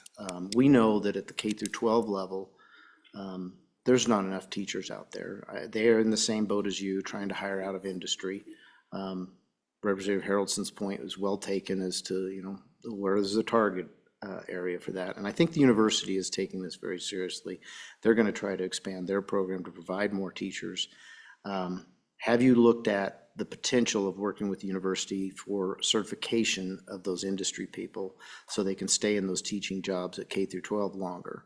I don't know what the hurdles might be there, but I'd like to know if you've looked at that. And not all of these things, if you don't have the information right now, it's just something that we need to have before markup. If we're gonna approve or deny a $15 million request, then, you know, what does that do to the rest of your enterprise? Thank you. Mr. Yes, Chairman. Director. Chairman Barry, yes, we will absolutely put some of that, we will put that together for you. There are also interesting ones beyond this, right? Like with all the construction coming in, we are seeing, you know, requests for pipe fitters, of which we have no programs in the state on that. We can't produce enough electricians to meet the demand that's out there, so they're having to bring in a tremendous number of electricians from out of state to be able to supply, like with all the data centers that are going on in here and construction elsewhere in the state. I mean, there's a lot going on around the construction, and so there's a tremendous need for demand for some of these programs that we either don't have or are limited in how much and how many we can produce. So we'll put the information together for you. I need to stay on schedule, so let's, why don't we continue with the requests? Mr. Chair, the next exception request is found on page 53.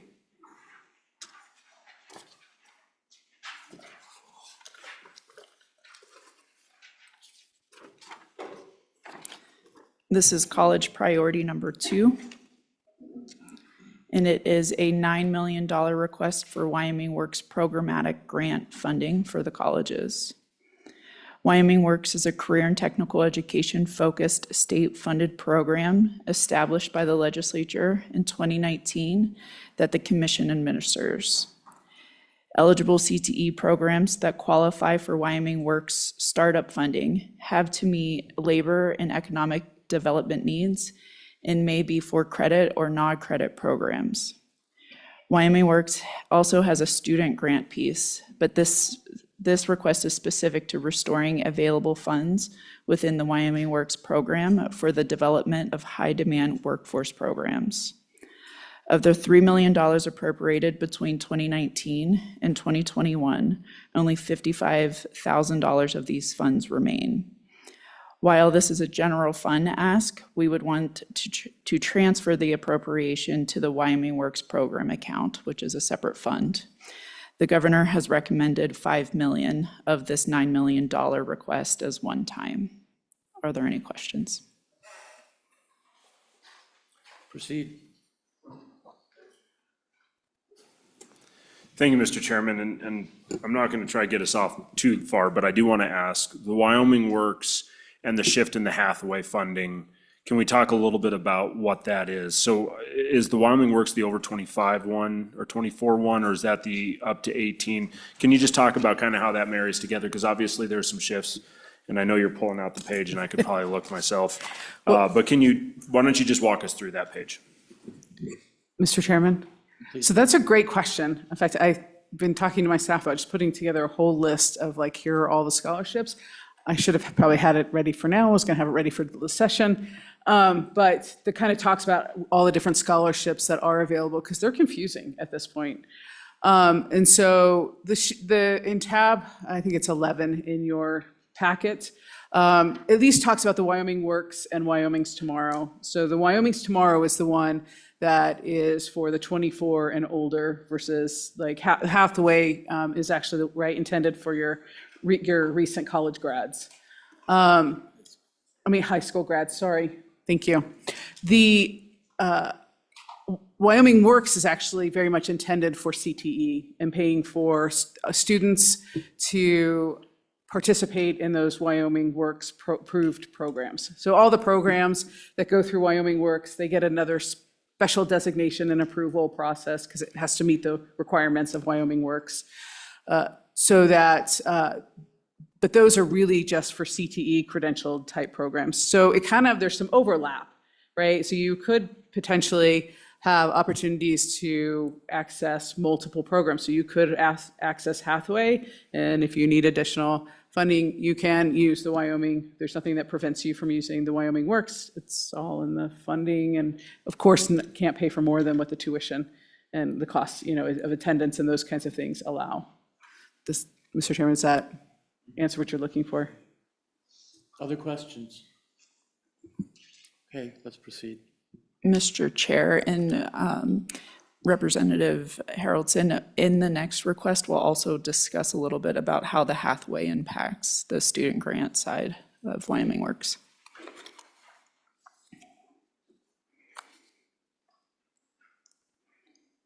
And I guess since there's no additional questions, we're moving on to that one now. So page 54 is the next exception request, and it's college priority number 3. This is a $585,000 exception request relating to Wyoming Works, and it's specific to the Wyoming Works student grants. Between 2019 and 2021, $4.6 million was appropriated for this grant, and just under $1.6 million remains.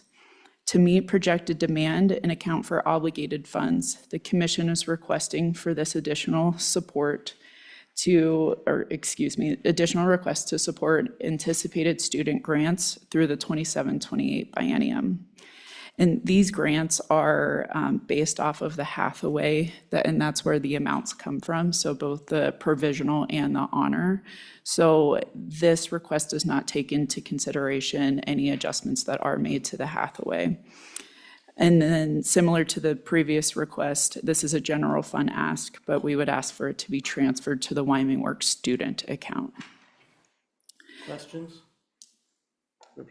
Co-Chair? Thank you, Mr. Co-Chair. So just looking at the account balance that was trying to be addressed in the previous request, on page 52, we can see that draining down. In this request, we're informed that it's $4.6 million between 2019 and 2021. Now we're only asking for almost $600,000, quite a bit less for this period, $300,000 per year. And so my question is the shoring up of the fund, well, there's two questions really here. The previous request, shoring up the fund, is that taking into account any increases in this program, and then this reduction in the request, or at least what looks like a reduction in request to me, is the interest in this program going down? That would be my question. Mr. Chair. So this ask is in addition to that 1.6, the cash balance that we currently have. And so this is what we're projecting based off of current demand. I did not include any anticipated increased demand in this request. So has demand reduced since the 2019, 2021 timeframe? Mr. Chair, I would have to look to give you an exact answer, but if I remember correctly, the demand has decreased, but it's not necessarily because the demand isn't there. It's our colleges have to manage what is available, so what is being allocated to them, and so they're not over obligating. So if I heard you right, this would be I'm sorry, Mr. Co-Chair. This would be a reaction of the counselors, trying to get kids some funding and seeing that there's just no funding available in this program. Mr. Chair, that's correct. Okay, thank you. Representative Angelos. Thank you, Mr. Chairman. Director, I had asked this question of you before, and I just can students use this and Hathaway? Can this stack? Mr. Chairman, yes, they can. Anything else? Please continue.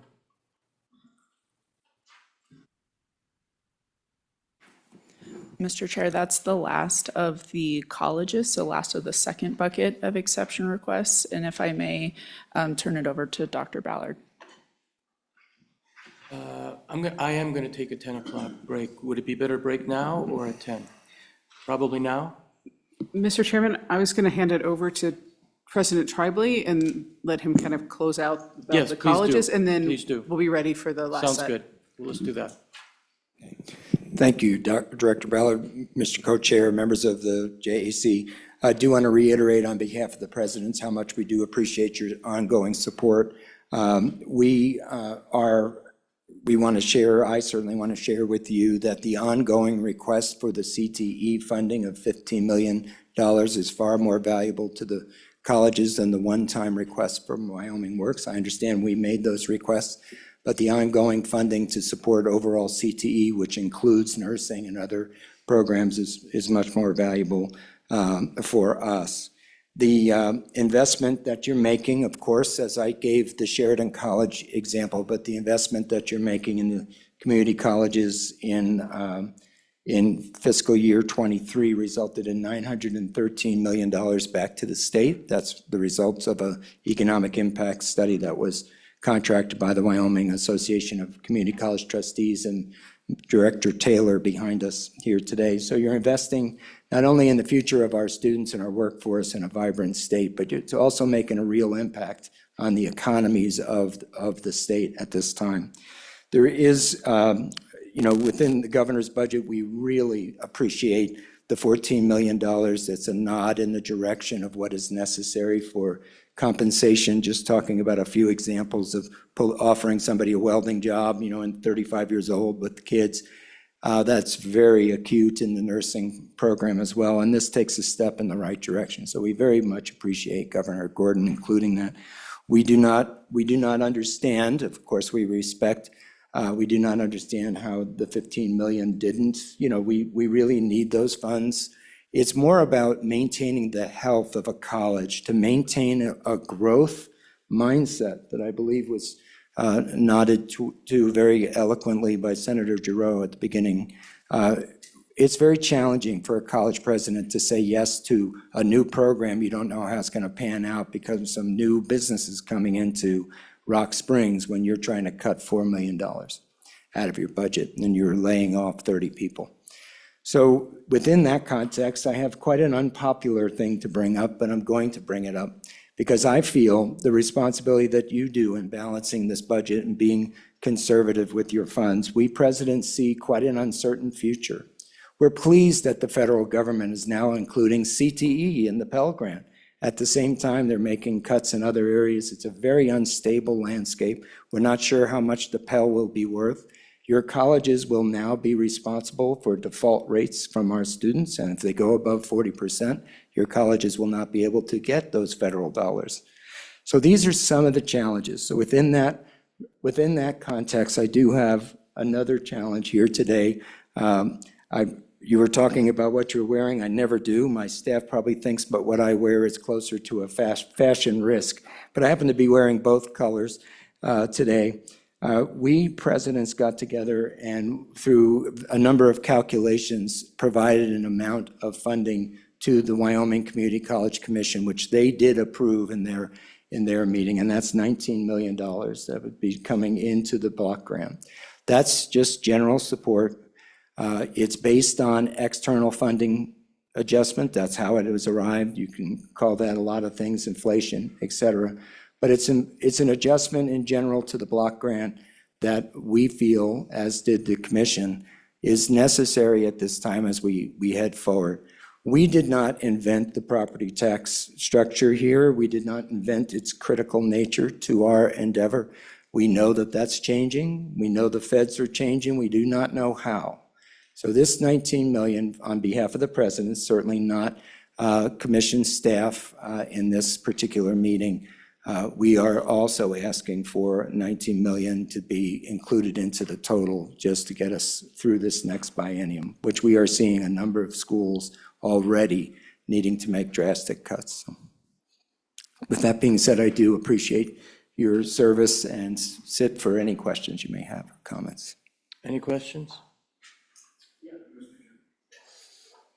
Representative Harrelson. Thank you, Mr. Chairman. So just to clarify what I heard there, you just asked for 19 million, not in the governor's Yes. rec and not in the budget. So we're not seeing this number anywhere. You don't have this number. You're just saying, hey, we need 19 million to try weather the storm that we're potentially seeing coming from the federal government, from potential changes in property tax structure, all of those things. You're saying we need this 19 million to keep the boat afloat and to get us continuing to move forward into the next biennium. That's what I'm hearing, and if that's correct. Yes, that's correct. Thank you very much. Anyone else? I think it's a good time here. Why don't we take a 15-minute break and then we'll resume this. Thanks.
Bring this meeting back to order. And Director, your floor is yours. Thank you, Mr. Chairman. So we wrapped up the exception request for the commission and the colleges, and so we are ready to hand it over to CEO Kale to talk through her exception request on the, for Wyoming Public TV. Great to have you here. Chairman and distinguished members of the Joint Appropriations Committee, I just would like to say that I didn't realize there was a color code today. My mother has always just shared that I look good in red. So hopefully I can reach a consensus with both black and red. So I just wanted to start out there.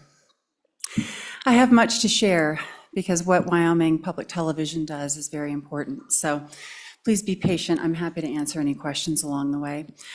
Thank you for the opportunity to appear before you today. I would also like to extend my sincere thanks to our friends at the Wyoming Community College Commission for their leadership and partnership.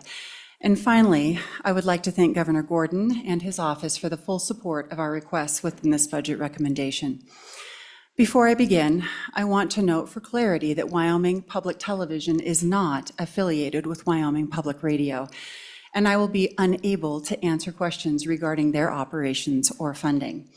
Central Wyoming College proudly holds the independent television network license for Wyoming Public Television. My name is Joanna Kale, and I serve as the Chief Executive Officer of Wyoming Public Television. I will be honest with you all, I have never been comfortable asking the state of Wyoming for more. And I take great pride in the fact that for more than 20 years, Wyoming Public Television has not requested a significant increase of this nature in ongoing state funding. That history of restraint matters deeply to me, and I come before you today with a great deal of humility and respect for the budget pressures that you face. But I also believe the Wyoming way is to speak plainly when the truth is difficult. Across this country, PBS lost the trust of many Americans because it stopped listening to them. Concerns about bias, whether others agreed with them or not, were real to the people who raised them. When people feel dismissed, they withdraw their trust, and that loss of trust ultimately led to the nationwide loss of federal funding for public broadcasting. PBS is not a network. At this point, it is simply our only somewhat affordable national content distributor. If PBS ever chooses to include their member stations in future strategy decisions and seek productions beyond just 5 East Coast stations, and if it chooses to give rural America the same respect as urban culture, I believe they would be well served to do so. But that is their decision. And fortunately, I do not answer to PBS. I answer to Wyoming, her stories, and her audiences. Earlier this year, I wrote publicly about that breakdown in trust in a guest column. It was a very unpopular stance to take in the public media world, but I believed it mattered to speak plainly. I am happy to share that column with committee members at your request. Wyoming Public Television did not create that national breakdown, but we now carry its consequences. I'm here today not to defend national PBS, but to protect Wyoming's system. A statewide emergency alerting network, a public transparency platform, and a Wyoming-rooted institution that continues to serve this state with integrity for over 40 years. And that service is not abstract. In recent months, we have watched Wyoming communities fill local theaters as they watch the story of 3 and 4 generations of Trona miners working 1,700 feet underground, harvesting the unknown mineral that not only benefits Wyoming's people, but societies across the world. We have watched Wyoming business and civic leaders wipe away tears as Lieutenant Lee Alley shared his experience when he returned to Vietnam to reunite with the very veterans he once fought against. These stories matter to the people in the room that night and the future generations who will one day learn who we were and what we valued. And they were not produced in competition with the private sector. Quite the contrary, they were produced in concert with it. Wyoming Public Television partnered with private production houses, many right here in Wyoming, to bring these stories to life. Several other upcoming Wyoming projects are also being contracted with private production companies based in this state. And alongside the loss of federal operating support, we are also facing a separate and very real technical risk Wyoming Public Television maintains the statewide emergency broadcast backbone that relays life-saving alerts to the public over television and radio. Much of that equipment is decades old and operating beyond its intended service life. I will be asking for your consideration of a one-time equipment modernization request to ensure that system does not fail when Wyoming needs it most. What I would like to do now is walk you directly through the Wyoming Public Television section of your budget book, so you can see exactly how these responsibilities and requests are reflected in black and white. The Wyoming Public Television section appears on pages 68 through 79. Chairman and members of the committee, I would now like to direct you to pages 69 and 70, where Wyoming Public Television's level funding is reflected. The total level funding for Wyoming Public Television is listed as $3.3 million approximately. This funding supports the core workforce and base operations that keep Wyoming Public Television functioning as a statewide public safety and public service utility. Approximately 90% of this funding is dedicated to salaries, benefits, and the Wyoming-based workforce required to operate our statewide broadcast and emergency alert system. The remaining 10% supports only core administration and basic operating costs. There is no excess and no discretionary expansion built into this budget. It is lean by design and almost entirely people-powered service.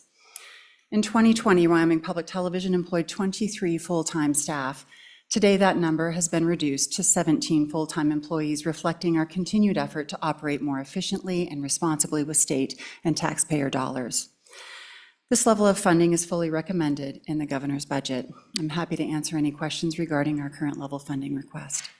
Any questions so far? Yes, Representative Harrelson. Thank you, Mr. Chairman. Director, thank you for being here today. Can you talk to me a little bit about the endowment account and kind of where that sits and what that looks like?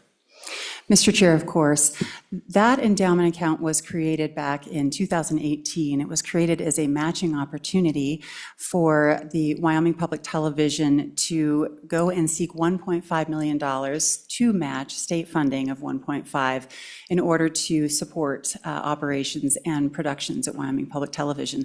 Unfortunately, my apologies to everyone on the committee, we did not add the additional $5 million in the actual budget that we received a few years ago generously from the legislature.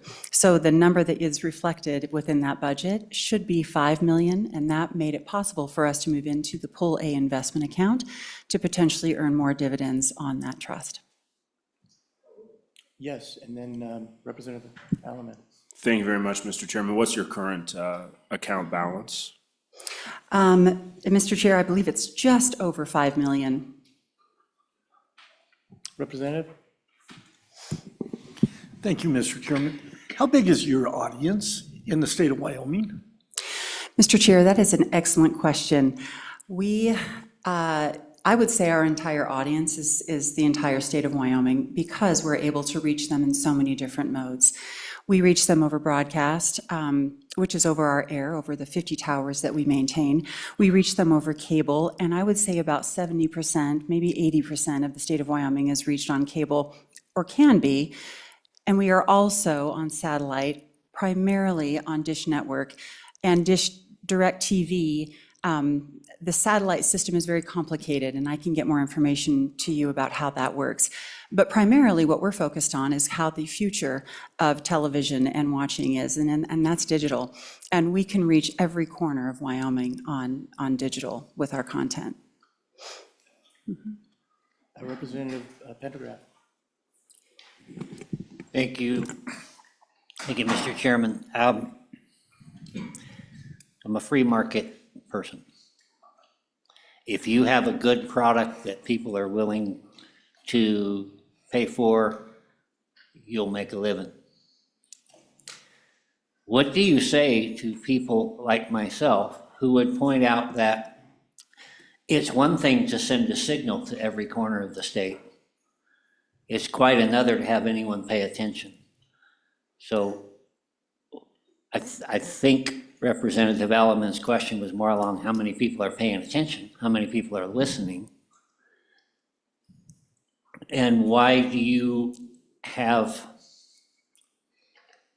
an exception above the free market? Why is what you have so valuable that it must be paid for, even if people are unwilling to listen or pay for it? I may be making assumptions, but. Mr. Chair, that's an excellent question, Representative Pendergraft. I also am a big proponent of the private market, and that's one of the reasons why we support private producers for a lot of our documentary work. I think the private industry only assists us, and working in concert with them is only beneficial to us. It's a challenging question when it comes to the private industry for our tower system. Our tower system was created to reach all areas and every corner of the state of Wyoming many years ago, when television was seen as an opportunity for education and inspiration, and now emergency alerts as well. We've been doing that since the Cold War, which I referenced later in my presentation. In terms of private industry and how many people are watching Wyoming public television, it's a little bit challenging, and if I may explain, we are in what is called a 5-county DMA. And that DMA is how Nielsen, which is how we would traditionally find out what our broadcast audience is, that is how Nielsen defines our market, is the Casper-Riverton market. And it is an incredibly challenging process to try and expand that beyond 5 counties, which, as you know, we have 23 of them. So for me to get a really good idea of what our audience is, it's very challenging when Nielsen tracks primarily those 5 counties. Now, that's just on broadcast. So let's talk about digital, which I mentioned earlier to Representative Alamand. In the digital market, we reach the entire world. Across the world, people are watching us. We have one of the most successful YouTube pages in the world, in the public television networks across the country. Right now, as of the last year, there are about 78,000 people who've watched our content in New Zealand. Around 60,000 are watching our content in Germany, and millions more. We have 60 million views on our YouTube page. What that's essentially doing is it's helping with economic development for Wyoming, because it's showing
I'll bring this meeting back to order.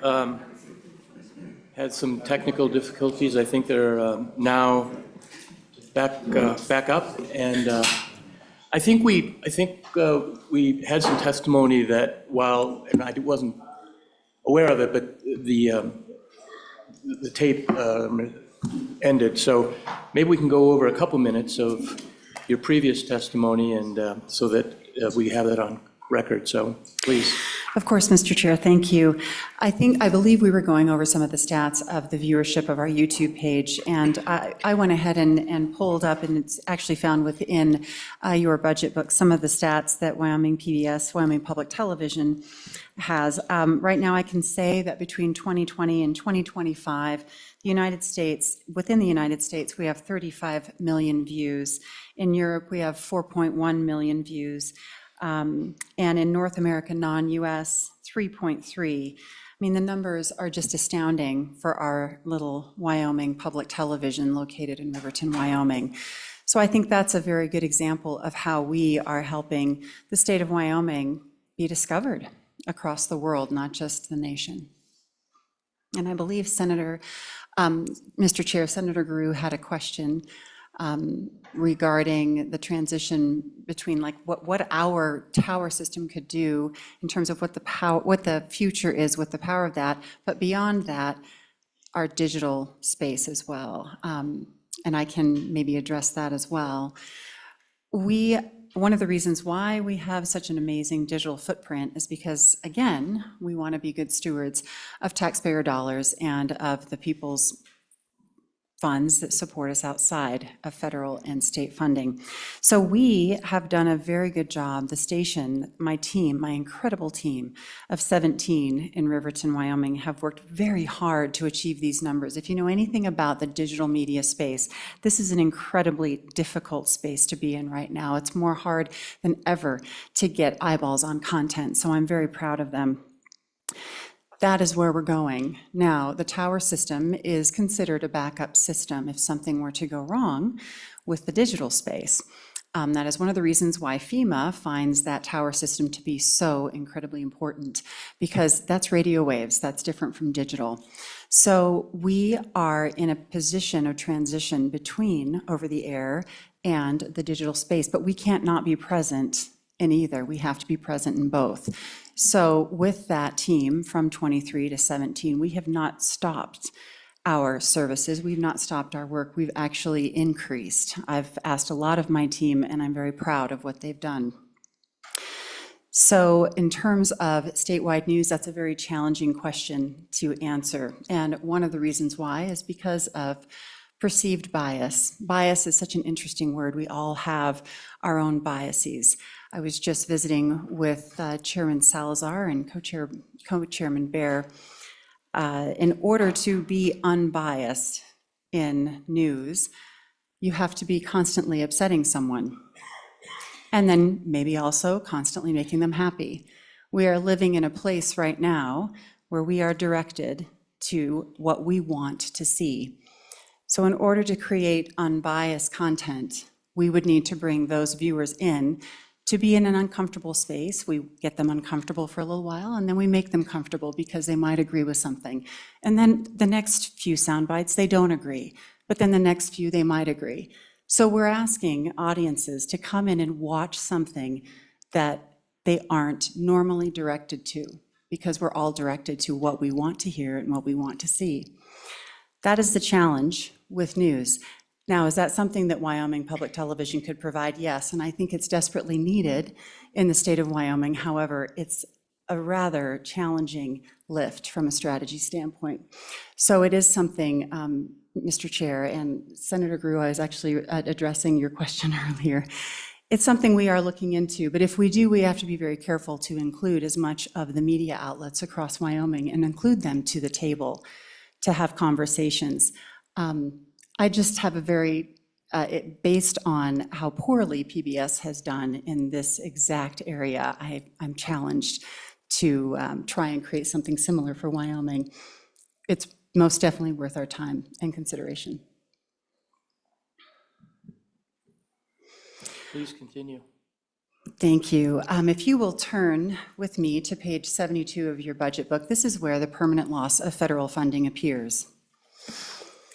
Until recently, Wyoming Public Television received approximately $1.5 million annually from the Corporation for Public Broadcasting, roughly $3 million per biennium.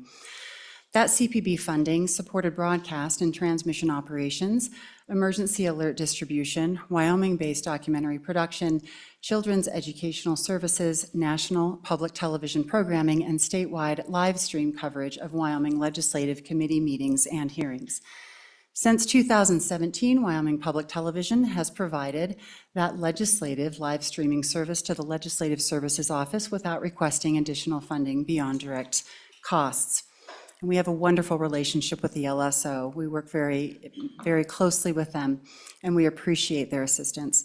Since that time, we have driven 35,340 miles, live streamed 1,680 hours of legislative committee meetings and hearings, and invoiced a total since 2017 of $84,011 of the $400,000 allowable in reimbursement.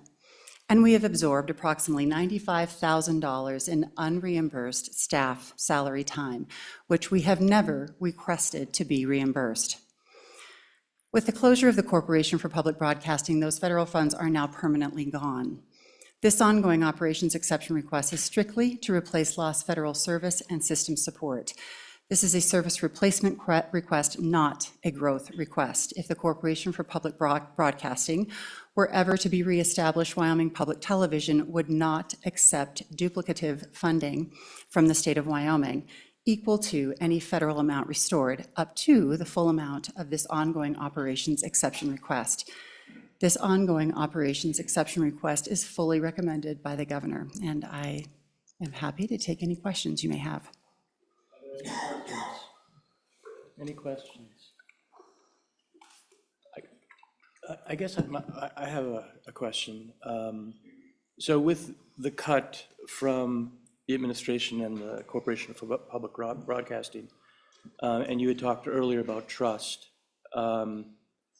talk to the committee about, are you going to be able to, I guess, the question is, are you going to be able to survive with your services and as an entity with the cut from the federal government? And obviously you're coming to the state to fill that gap in. What is your financial outlook for the future? Are you going to double your efforts with regard to donations? Maybe you can talk to the committee about that. Mr. Chair, thank you for that question. And yes, we are very aggressively working with our foundation. We have an independent 501c3 Wyoming Public Television, or Wyoming PBS Foundation, and we have a new executive director in that position. That was the position I held prior to becoming the CEO. I've been working with Judd Rogers very closely. He has a plethora of experience in fundraising. We actually just created the Legacy of the West Endowment. We were provided a very generous donation that was a matching opportunity from the Hughes Charitable Foundation for $500,000, and we were able to hopefully completely match that $500,000 with another match from the foundation, totaling $1.5 million for our first internal endowment. Now, we also have a endowment with Wyoming Community Foundation. Of course, the corpus is not within our control, but we do receive dividends from that. And that equals, I believe, around $1.6 million. And then, of course, we have a total of $5 million with the state of Wyoming. In terms of long-term growth, we would have loved to have had more of a off-ramp from dependency from state and federal funding. This is not something that we long-term would like to continue.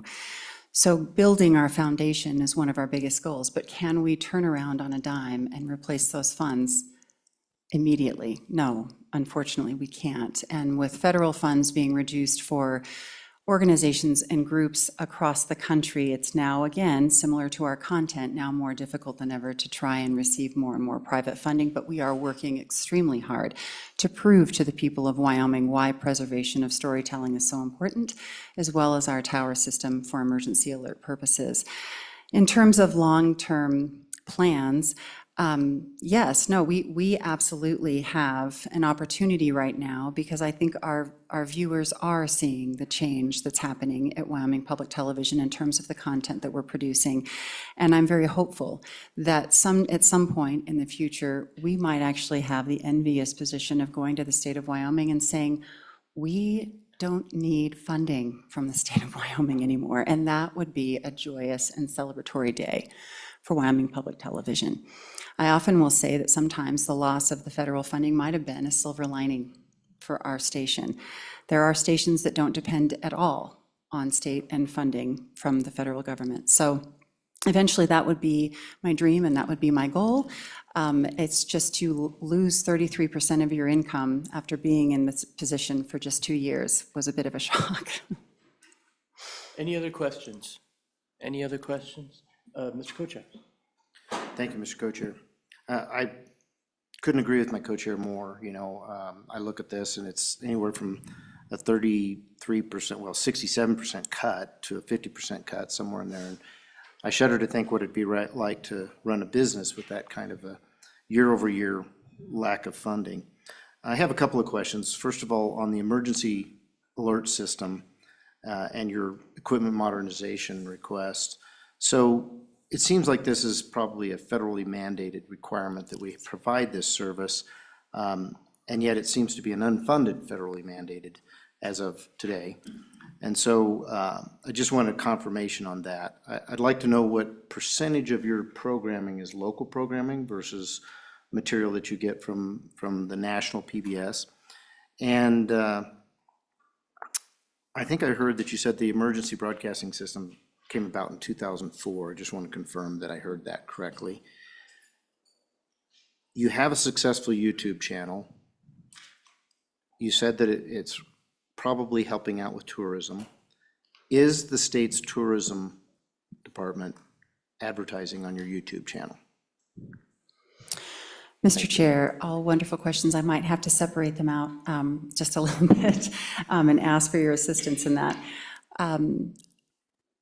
I can address the FEMA question to begin with. There was a very clear misunderstanding, I believe, at the federal level when they were arguing for the rescission and the closure of the Corporation for Public Broadcasting.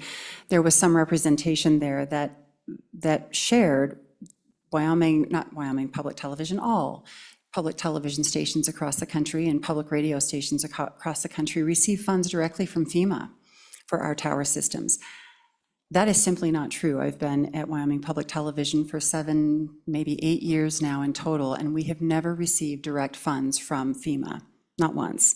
Now, we do receive funds we used to, through the Corporation for Public Broadcasting, but they were only in grant form and only very rarely. Yes, this is a tower system that we are mandated to upkeep and mandated to keep functioning for emergency alerts. In regards to your question about 2004, may I ask you to repeat that question? Well, I just thought I heard you say that that's when that system started. It seems awfully recent for that to be the case. Thank you, Chairman. No, it started, I think it was back, well, since we've been a station, from the first time we put a tower up 40 years ago, because it started in the Cold War. Yes, 1983, I would say. Mm-hmm. And then lastly was, not lastly, there's two more things. What percentage of your programming is local, your programming versus the programming you get from the national? The percentage of our programming is very minimal local programming. We have increased some of that local programming most recently with several documentaries that we are releasing this year and next year. We have about 6 or 7 documentaries that we're going to be releasing this year and next year, and they're all solely dedicated to Wyoming and telling Wyoming stories. I would say it's approximately 10% of what we share is Wyoming Public Television's programming. And this is one of the first times I think we've had so many documentaries that we've produced since I've been the CEO of Wyoming Public Television, because I feel, along with the emergency alert system, this is probably our most important goal to reach. We need more Wyoming programming. not just for future generations, but we need to share it with the world, such as we are doing right now on our YouTube channel. So investment in Wyoming Public Television right now means more Wyoming stories. It means more preservation of our history, our culture, and who we are. And lastly, if I may, Mr. Co-Chair, is the Board of Tourism, is the Tourism Department advertising on your YouTube channel? Thank you, Mr. Chair. At this time, they are not. They are not. And as I mentioned earlier, we are going to have a conversation. Director Bravo and myself, I would love to find ways that we can come together, put our heads together, and help both of our departments, both of our organizations, find out ways to tell Wyoming stories with Wyoming people and from Wyoming people. Thank you. Any other questions? Okay, continue. If you will now turn with me to page 73 of your budget book, this is the one-time equipment modernization request for Wyoming Public Television's emergency broadcast infrastructure.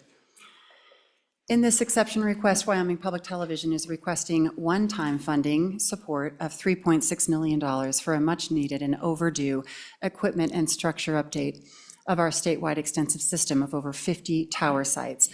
Allow me to explain their significance and why they're important. Wyoming Public Television is a licensed public television station operating under federal emergency communications regulations and is mandated to carry and relay emergency alert system messages statewide. This mandate dates back to the Cold War. Like public broadcasting stations across the country, Wyoming Public Television has relayed local and national emergency alerts for decades as part of the nation's civil defense and public safety infrastructure. It is important to clarify that Wyoming Public Television does not generate emergency alerts. We serve as the statewide broadcast distribution system that receives alerts from FEMA, the state of Wyoming, and county and local emergency management offices, and relays those alerts instantly to the public over television and radio broadcast only. This entire statewide emergency broadcast system is maintained by a fiscally conservative technical staff of just 4.5 full-time employees, who have quite literally been known to take the Wyoming Public Television snowcat out on the night of Christmas Eve to restore a failed tower site. In fiscal year 24, Wyoming Public Television was awarded a FEMA Next Generation Warning System grant. The opportunity was rescinded during onboarding at roughly the same time CPB was closed. A second opportunity to apply through the Wyoming Office of Homeland Security was subsequently denied. As a result, no federal modernization funds were ever accessed. The last time Wyoming Public Television received meaningful tower modernization funding was over 2 decades ago through a combination of FEMA grants administered through CPB and a private telecommunications auction opportunity. This one-time equipment modernization request does not expand staffing, does not create recurring obligations, and does not change the mission. It ensures that emergency alerts reach people when Wyoming needs it the most. This one-time equipment modernization exception request is fully recommended by the governor. I'm happy to answer questions that you may have. Any questions? Proceed. Thank you, Mr. Chair. Everything you've heard this morning comes down to one simple question. Does Wyoming want to remain in control of its own public safety signal and its own public story? Wyoming Public Television is owned and operated by Wyomingites for Wyomingites, not by PBS. We remain, in many parts of the state, the only free, universally accessible broadcast signal available to the public during emergencies. We serve as a public safety utility, a legislative transparency platform, an educational partner, and a cultural and historical archive. And we proudly share the stories of Wyoming's grit, courage, beauty, pride, respect, and independence, not as abstract ideas, but as lived experiences passed from one generation to the next. Our stories come from Wyoming and from Wyoming people, not from who Hollywood thinks we are. When Wyoming stories are weakened, Wyoming's identity is weakened along with them. As outlined in your budget book, Wyoming Public Television is respectfully requesting continued level funding for base operations, approval of the ongoing operations exception to replace the permanent loss of federal CPB funding, and approval of the one-time equipment modernization exception to protect Wyoming's emergency alert infrastructure. These requests are not about growth. They are about public safety, operational stability, legislative transparency, cultural preservation, and the continuity of essential statewide service to Wyoming citizens. Thank you for your time, your tireless service to the state, and your continued consideration of Wyoming Public Television. Thank you so much. Any questions? We have a few. We'll go to Senator Larson, and then Representative Sherwood, and then my co-chair. Mr. Chairman, thank you. Have you gone directly to Homeland Security and said, where's some money? Mr. Chair, Senator Larson, that's a very good question. I actually was just having that conversation earlier. I would very much like to approach Senator Barrasso and Senator Lummis for the opportunity to potentially apply for grant funds through, and I know I'm not supposed to use the word earmarked, but through the opportunities that they have for funds that help the entire state.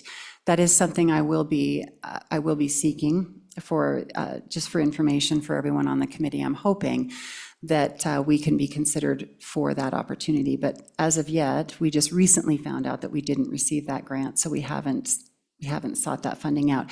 But from a national standpoint, from a federal standpoint, there has been no conversation whatsoever about whether or not FEMA or Homeland Security is going to try and help all of the stations with towers across the country.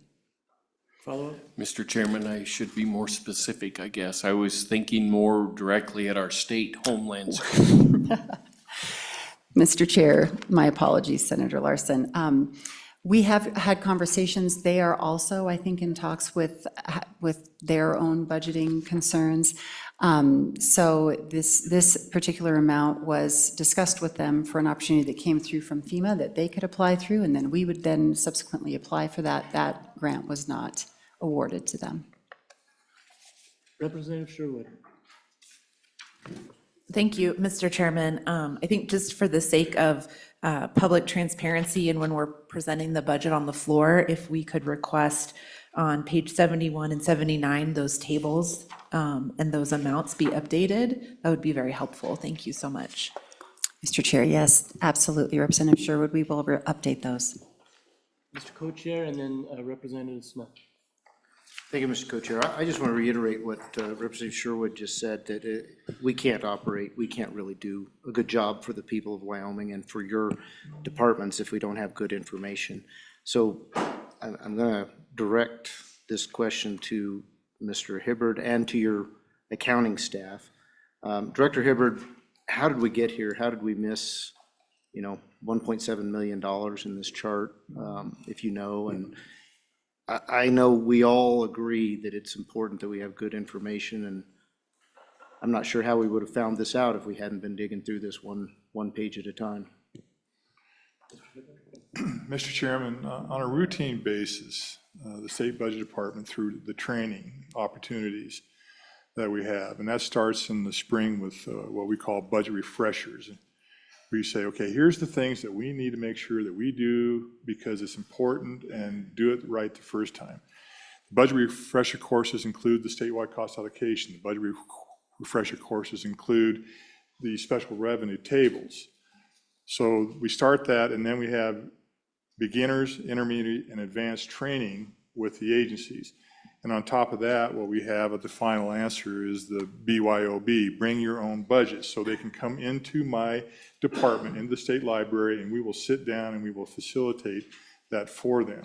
So with all those efforts, one of the things that needs repeated reminders is the importance of the revenue tables.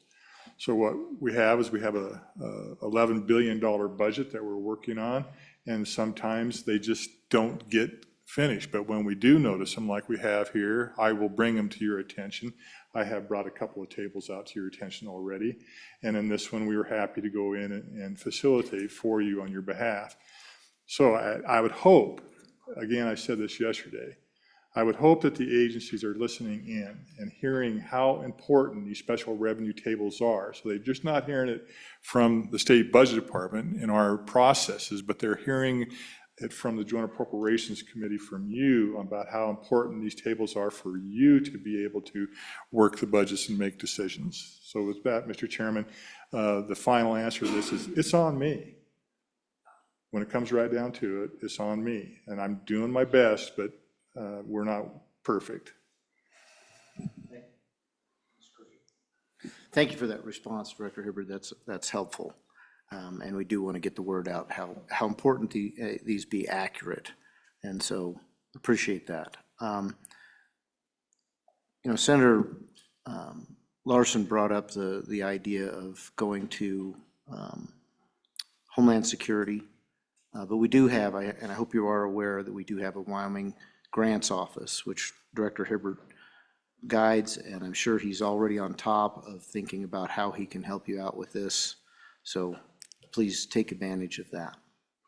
And with that, good. Representative Smith. Thank you, Mr. Chairman. Thank you for being here. As far as emergency equipment and so forth, you had mentioned TV and radio. Is that correct? Do you guys take part in any emergency alerts that come up on cell phones? Mr. Chair, that is not something that Wyoming Public Television is in charge of. There are requirements and mandates for cell phone companies to carry them, but we are not a part of that system.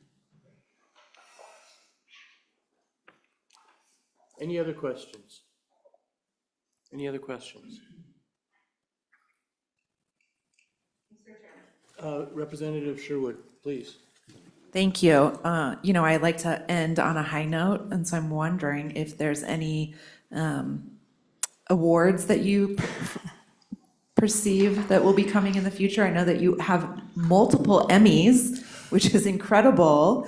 Any kind of hint or teaser you can give us on what else is getting that level of recognition? Thank you. Mr. Chair, Representative Sherwood, thank you for bringing that up. We do have some wonderful things to talk about. We were actually just accepted for the first time to the Alpen Film Festival up in Jackson. This is a very big deal for us. Senator Grew might be aware of this film festival. We were accepted for a film called A Life Outside, and this film actually follows the life of a gentleman named Paul Petzold and Glenn Exum. The two of them created the industry of guided mountaineering. Single-handedly in the Tetons, we created a documentary. It is approximately an hour and a half to 2 hours. It will be premiered in Jackson. We thought it pertinent and important for us to do that with the Alpen Film. They had actually already chosen all of their films, and we recommended that they watch this. The films were chosen. They said there's really probably no way this is going to happen. And then they called us and said, we absolutely have to share this and we have to premiere this. We have received several Emmys. We just recently found out about 2 additional Emmys it received for the series A State of Mind, confronting Wyoming's mental health crisis, about 6 Emmys in total. I believe we have about 11 nominations. That's many Emmys for a small short-run series such as State of Mind. We have been receiving several Emmys for our digital pieces. If any of you are interested in watching, just go to our YouTube page. You'll learn a lot about Wyoming. In fact, today is an important day. Representative Sherwood mentioned it earlier, where we provided the right for women to vote. We actually did a documentary on Wyoming being the first state in the union that provided women the right to vote. We did that documentary. Without Wyoming Public Television, we wouldn't have that testimony and that historical value to Wyoming documented and preserved. So thank you, Representative Sherwood. Any other questions? Bless you. Well, Scale, thank you so much. Appreciate it. And I don't envy your task. I know you have challenges, but I do know that the Appropriations Committee has listened intently to what you've said today, and we appreciate that, and we appreciate your candor. So thank you again. Director? Mr. Chairman, that wraps up our budget exception request. We'd love to thank you for your time and the opportunity to talk to you, and for the great conversations we've had today about the community colleges and public TV and the commission. Thank you. Thank you. Appreciate it, and I know we'll have continued conversations between now and the markup. So thank you again. Appreciate it. Mr. Richards, Director Richards, what do we have next? Good morning, members of the committee. The next agency for your consideration is Agency 23, the Public Service Commission. I believe the discussion will be led by Mr. Robinson, the chairman of the commission, and Ms. Norby, the executive director, although I know they have a number of other folks on their team present.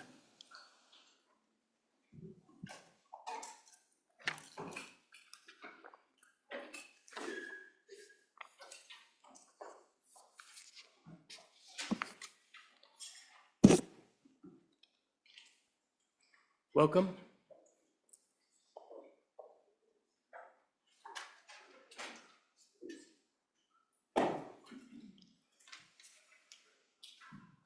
Good to have you here this morning.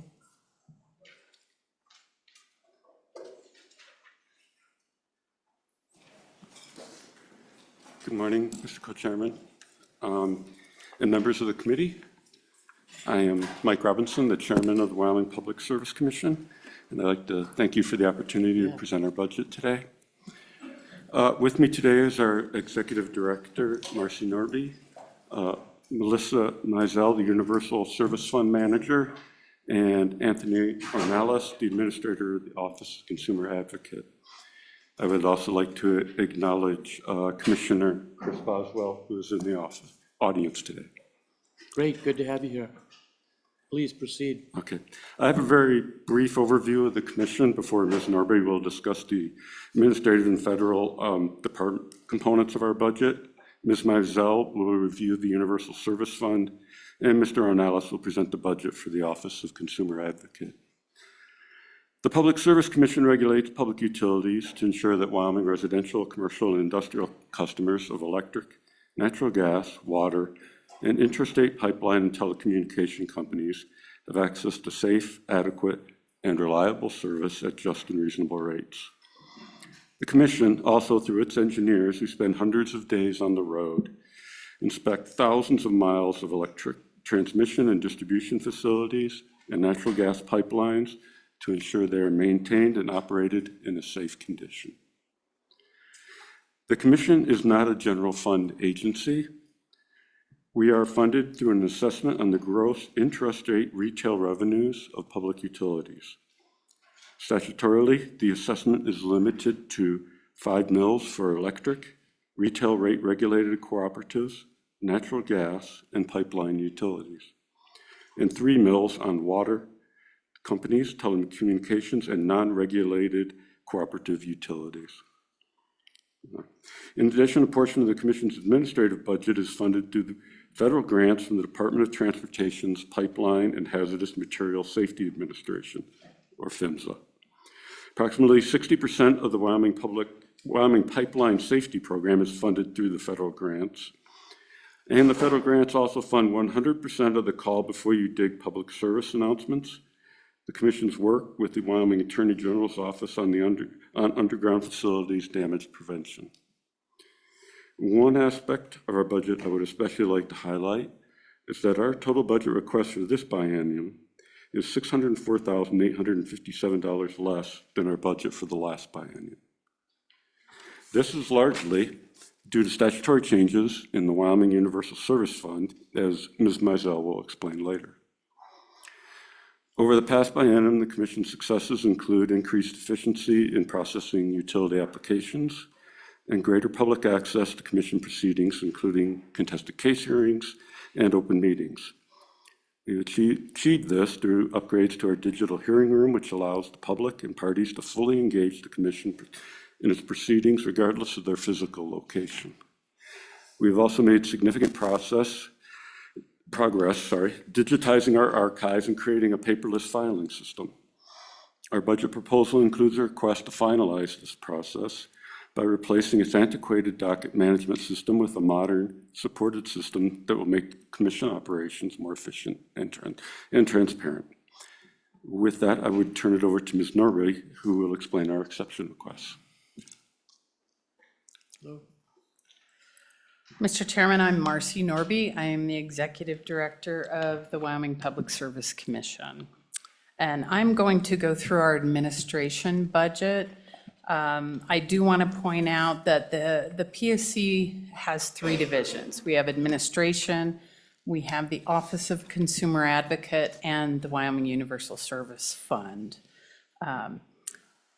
In this budget, I'd like to start on page 12. In this budget, the PSC, go ahead. I'll just mention that the committee has looked at your budget. We have read it. So, but if you feel that you need to give us kind of a refresher, please do. But we have read it, so.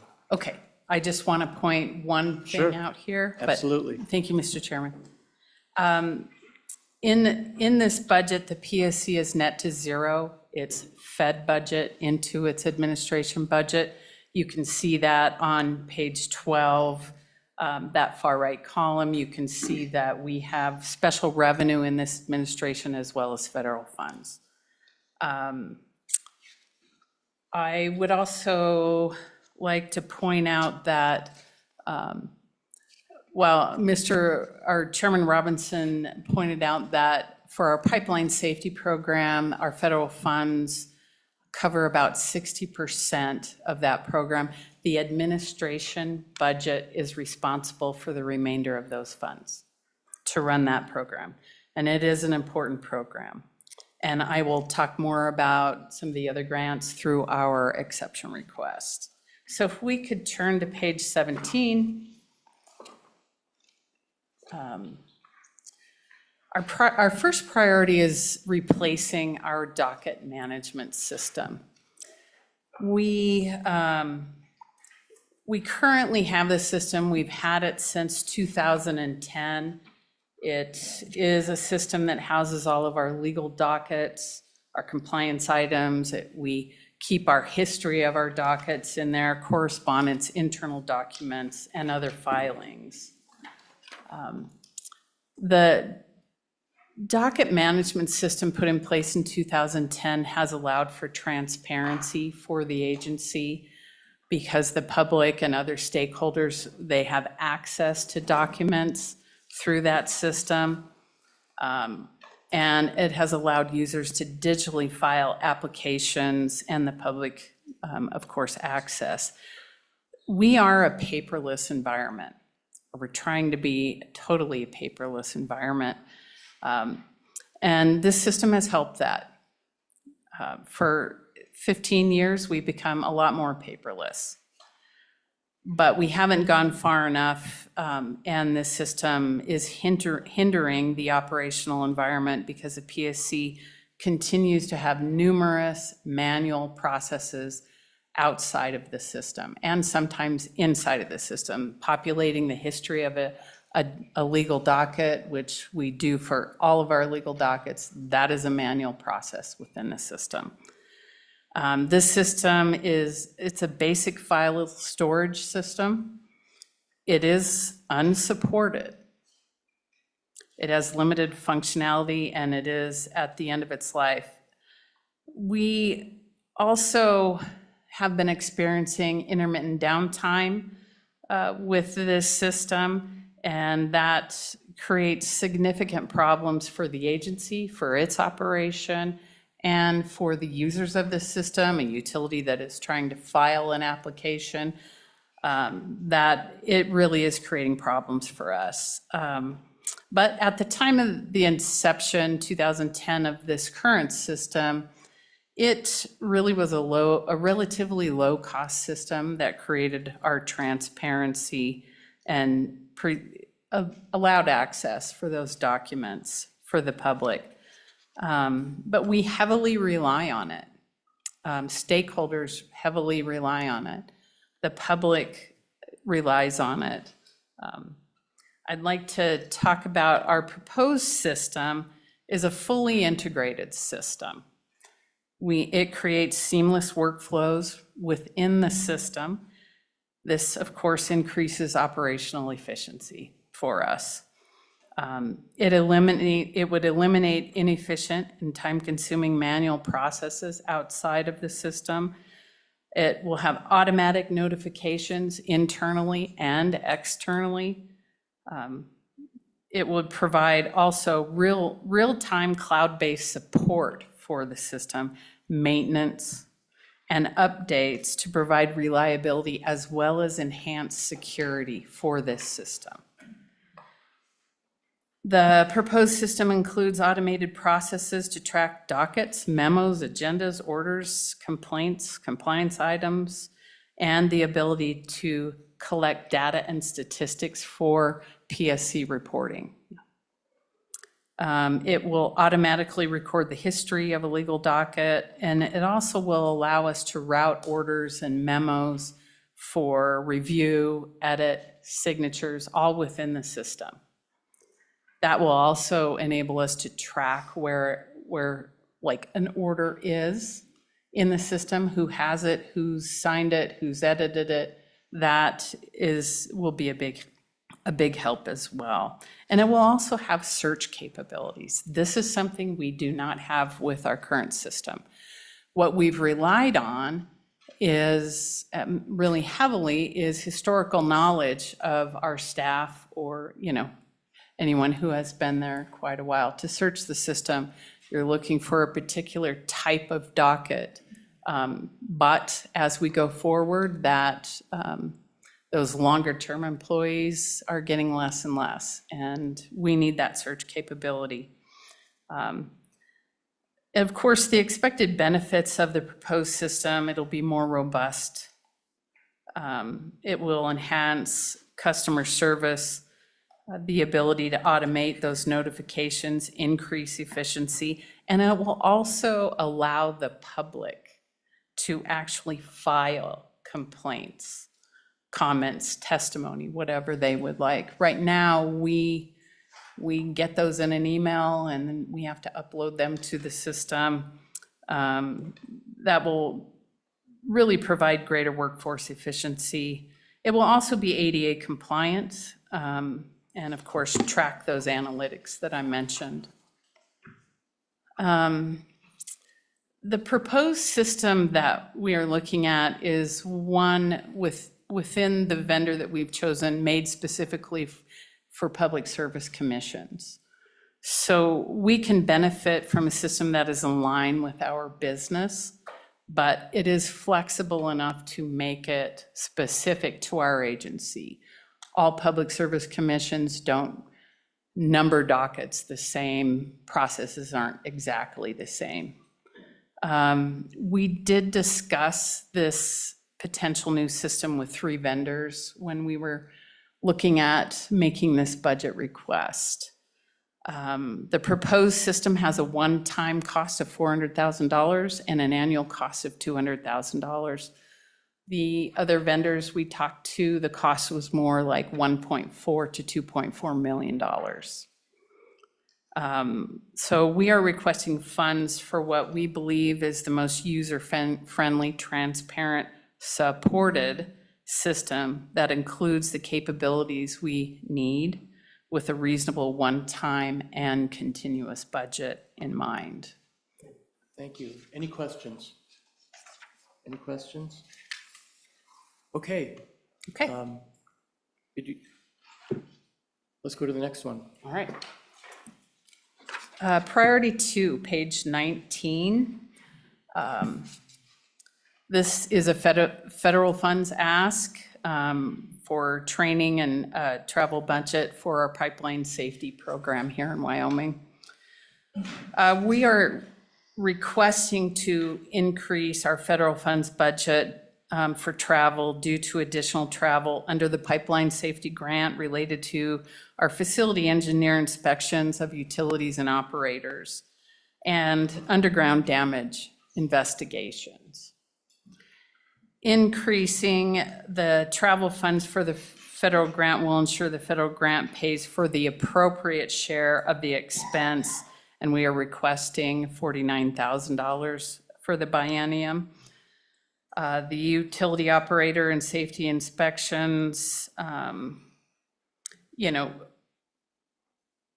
ensure that the operators properly comply with the maintenance and the safety of these systems to ensure operator reliability. We haven't required inspection days through our PHMSA grant. in order, and we have to meet these days in order to maintain how much money we are awarded through the grant. We also have, on top of that, whatever our required inspection days, there is also 20% of that is required construction inspections. So whatever that required inspection days is, add 20% more to that. Those inspections, we also have increased control room inspections with PHMSA and other states. We do those jointly. Usually, we have experienced more gathering system inspections than anticipated with the PHMSA gathering rule that went into effect in May of 2023. And since 2021, our required inspection days have increased 12%. That's not including the additional 20% construction inspections.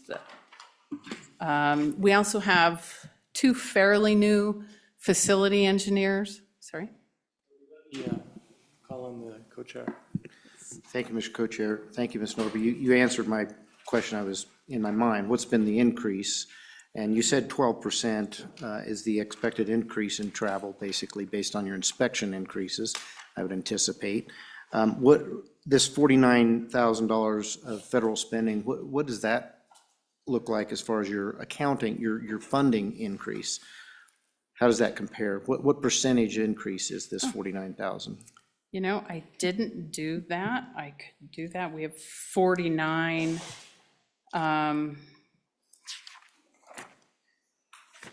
Well, it would be different. I could get that to you if you would like, or I can just go ahead and add it up now. No, you can get it to me for later, Okay. but I guess I have a question for Director Hibbard. Is this somewhere where we should see a chart on this account when we're doing federal special funds?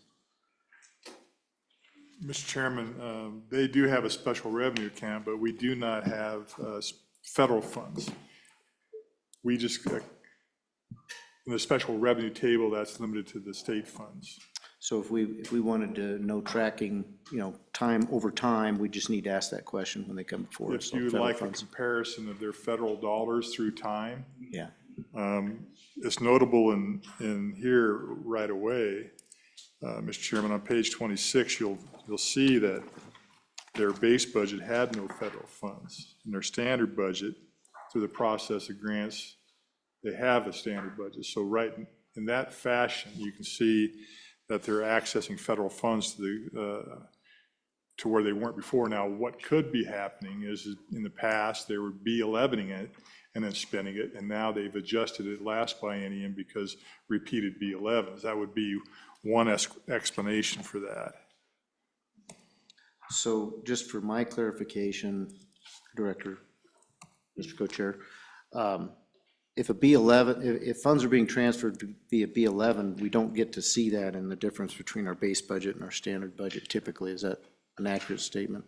Mr. Chairman, what we do, and you heard this in the Department of Health, is the state budget department, when we get a grant in an agency that happens during the biennium, it is federal or special revenue. Typically, they're federal funds. We look to see what the longevity of that federal funding stream is going to be. If it's going to cross bienniums, then what we do is we ask the agencies to include that in their exception request with the legislature so that it becomes part of their standard budget. Some agencies, in fact, the Department of Environmental Quality and the AML funding, they reduced their budget by $30 million because their federal funds that they have in the standard budget is lower. So if, in fact, we think that the B11 that we have in the current biennium is going to cross the biennium and the federal government is going to provide us that money, that stream again, then we do ask the agencies to do the exception request. Naturally, right now, we're in flux on a pretty significant basis through the changes of administration, and we're monitoring all that the best we can.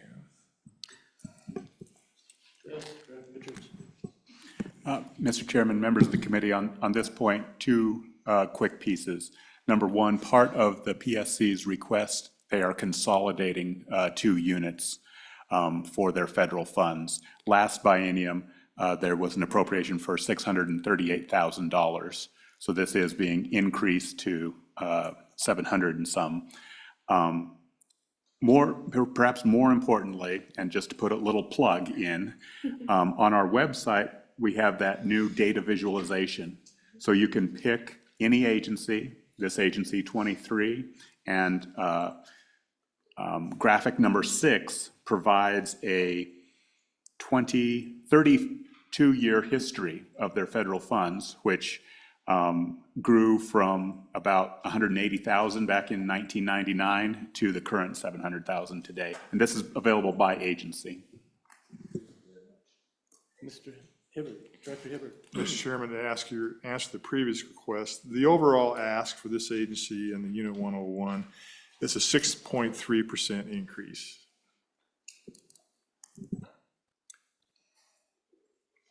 So Director Norby, I want to give you the time that you need, but we're under a bit of a crunch here, so please. Yeah, follow. I'm sorry to interrupt you, but I have a follow-up on that because, and this, any one of you all can answer this, but in 2021, we increased the mill that the Public Service Commission could bring in. And so that's my question. How did that action play out in these increases that we're seeing today? Is it covering that mill increase? I mean, are we seeing the fund balances increase based on your mill collections? I know this is federal funds, not the mill that you see on your invoice. But when our customers had a mill increase, it was because we hadn't seen an increase since 1972, as I recall. So we increased that in 2021. So just overall funding, that mill increase, what was the impact of that? And are these federal fund increases correlating with that at all? Director? Okay. So the mill levy increase, the federal funds aren't correlating with that. That is just for the administration portion and the Office of Consumer Advocate for that. So the federal funds are not. But, and are you, I'm sorry, Mr. Chairman, Mr. Co-Chair, are you asking me where are we with that? We've had that two-tier change in our funding. You were asking kind of where we've been? Mr. Co-Chair? Yes, I'm asking where are we at with that? And this is a 6.3% increase.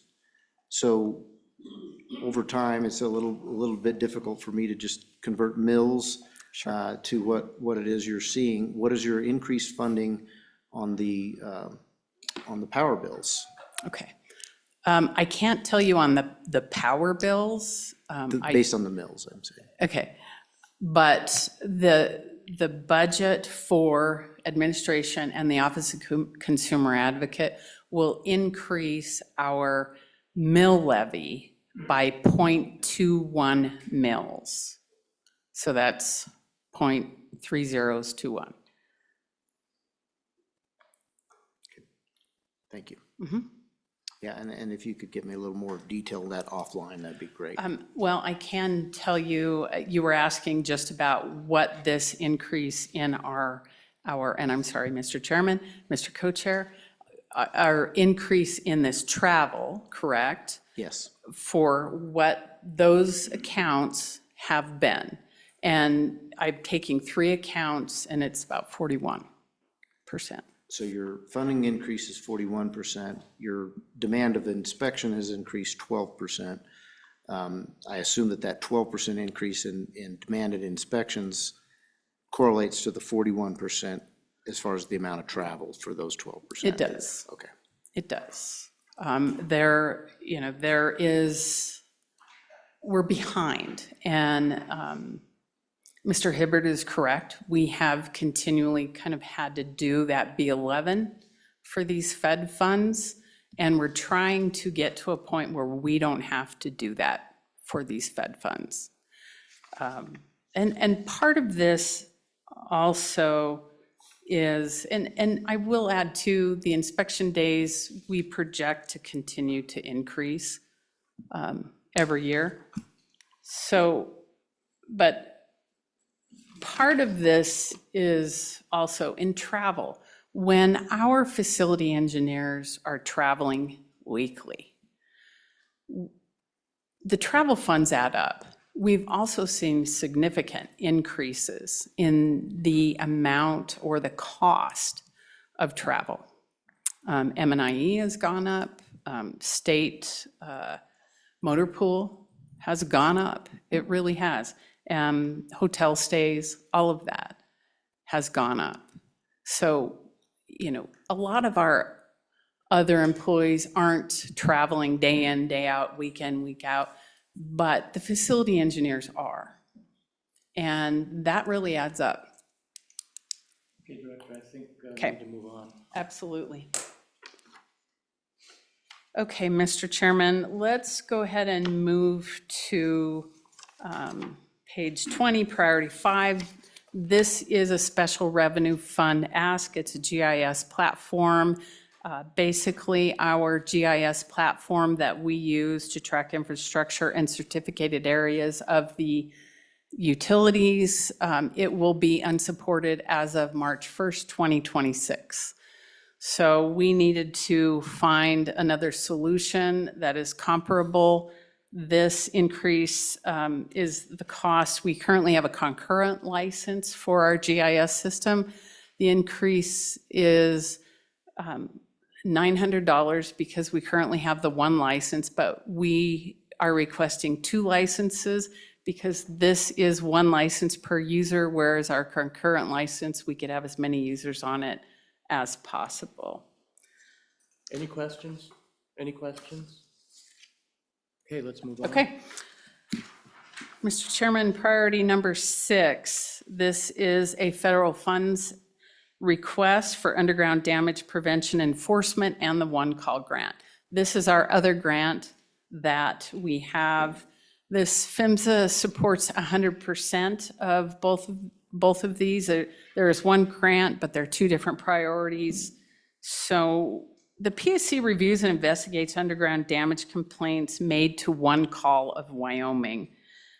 For possible required enforcement actions, we then make recommendations to the Wyoming Attorney General's office regarding the enforcement action on each complaint. That could be include no action, issuance of a warning letter, education and training, civil penalty, or a combination of these actions.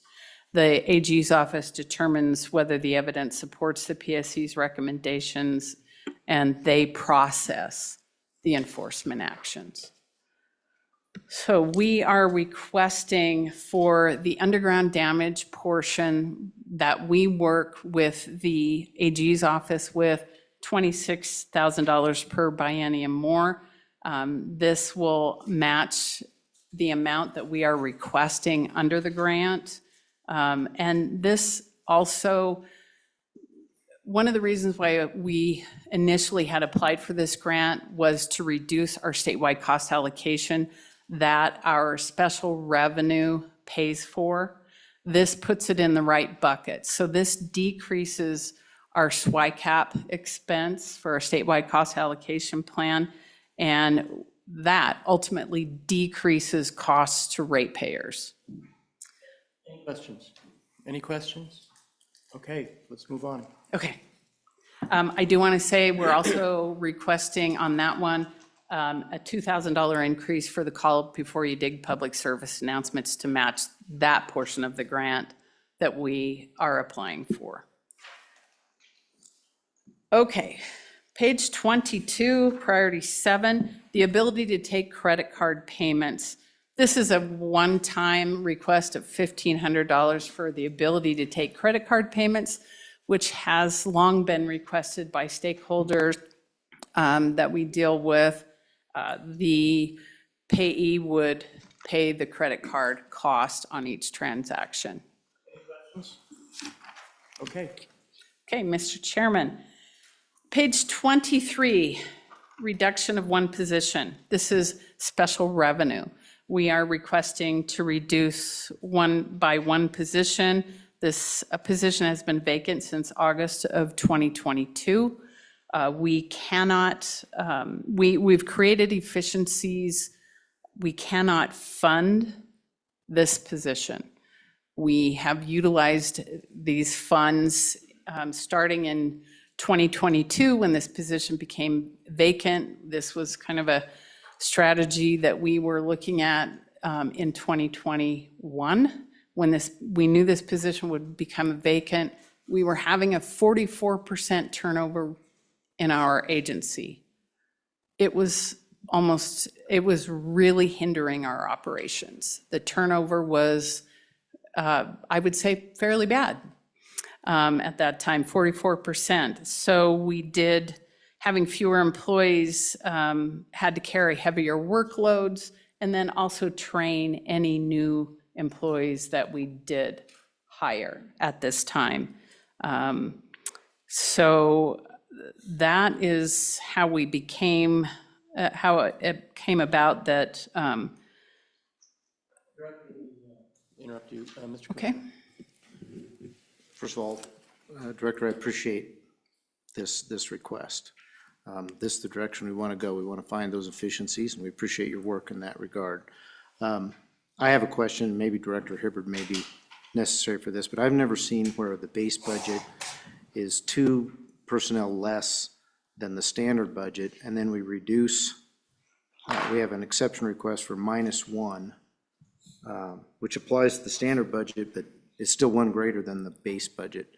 So if I could just, I like to track these, and this is one that I'm struggling to track, so if I could get an explanation for that. So, Mr. Chairman, I think the easiest way to explain that is to go to page number 3. Yeah, that's where I'm at. You'll see that they had a base budget of 40, they got additional 2 positions, and that was the adjustment that we made in agreement with the Chapter 17 and the full review, that was an action by the legislature. And then now they're taking a position and they're eliminating that position, so now it's 41. So basically, from the base budget to the governor's rec, it goes from an increase of 1 position. So the increase of 2 positions was legislative action. That took place last time, yeah. When it goes from the base to the standard, was the action of the legislature. So, for example, the base budget is the last action of the legislature, and then the standard budget is the adjustment that's made, and then we have an exception request to go ahead and eliminate a position. Okay, thank you for that explanation. Okay, any other questions on this request? Okay, let's proceed. Okay, the only thing left is we do have a Fed budget that you do see in our packet, but you can see that that is net to zeroed out for the reasons that I stated earlier, for consistency across the enterprise. And with that, anybody? Okay, great. Okay. Any questions at all from the committee? Anyone? Anyone going? Well, I appreciate you all coming. Thank you. Who's next? No, you're next. Yep. Good afternoon, Chairman Salazar, Chairman Bear. Thank you for the opportunity. My name is Anthony Ornelas. I'm the administrator of the Wyoming Office of Consumer Advocate. In the audience, we also have Justin Ballard, who's our deputy administrator, with us today. Some of you may not be familiar, and I'll be very brief, or as brief as possible, knowing we have time constraints, but the Wyoming OCA is an independent division of the Public Service Commission. We were created back in 2003, and our mission is to represent the interests of all Wyoming citizens and all utility ratepayers in public natural gas, electricity, and water utilities. And our representation has historically been undertaken primarily, but not exclusively, through the participation in administrative law proceedings with a direct rate impact that are contested before the Wyoming Public Service Commission.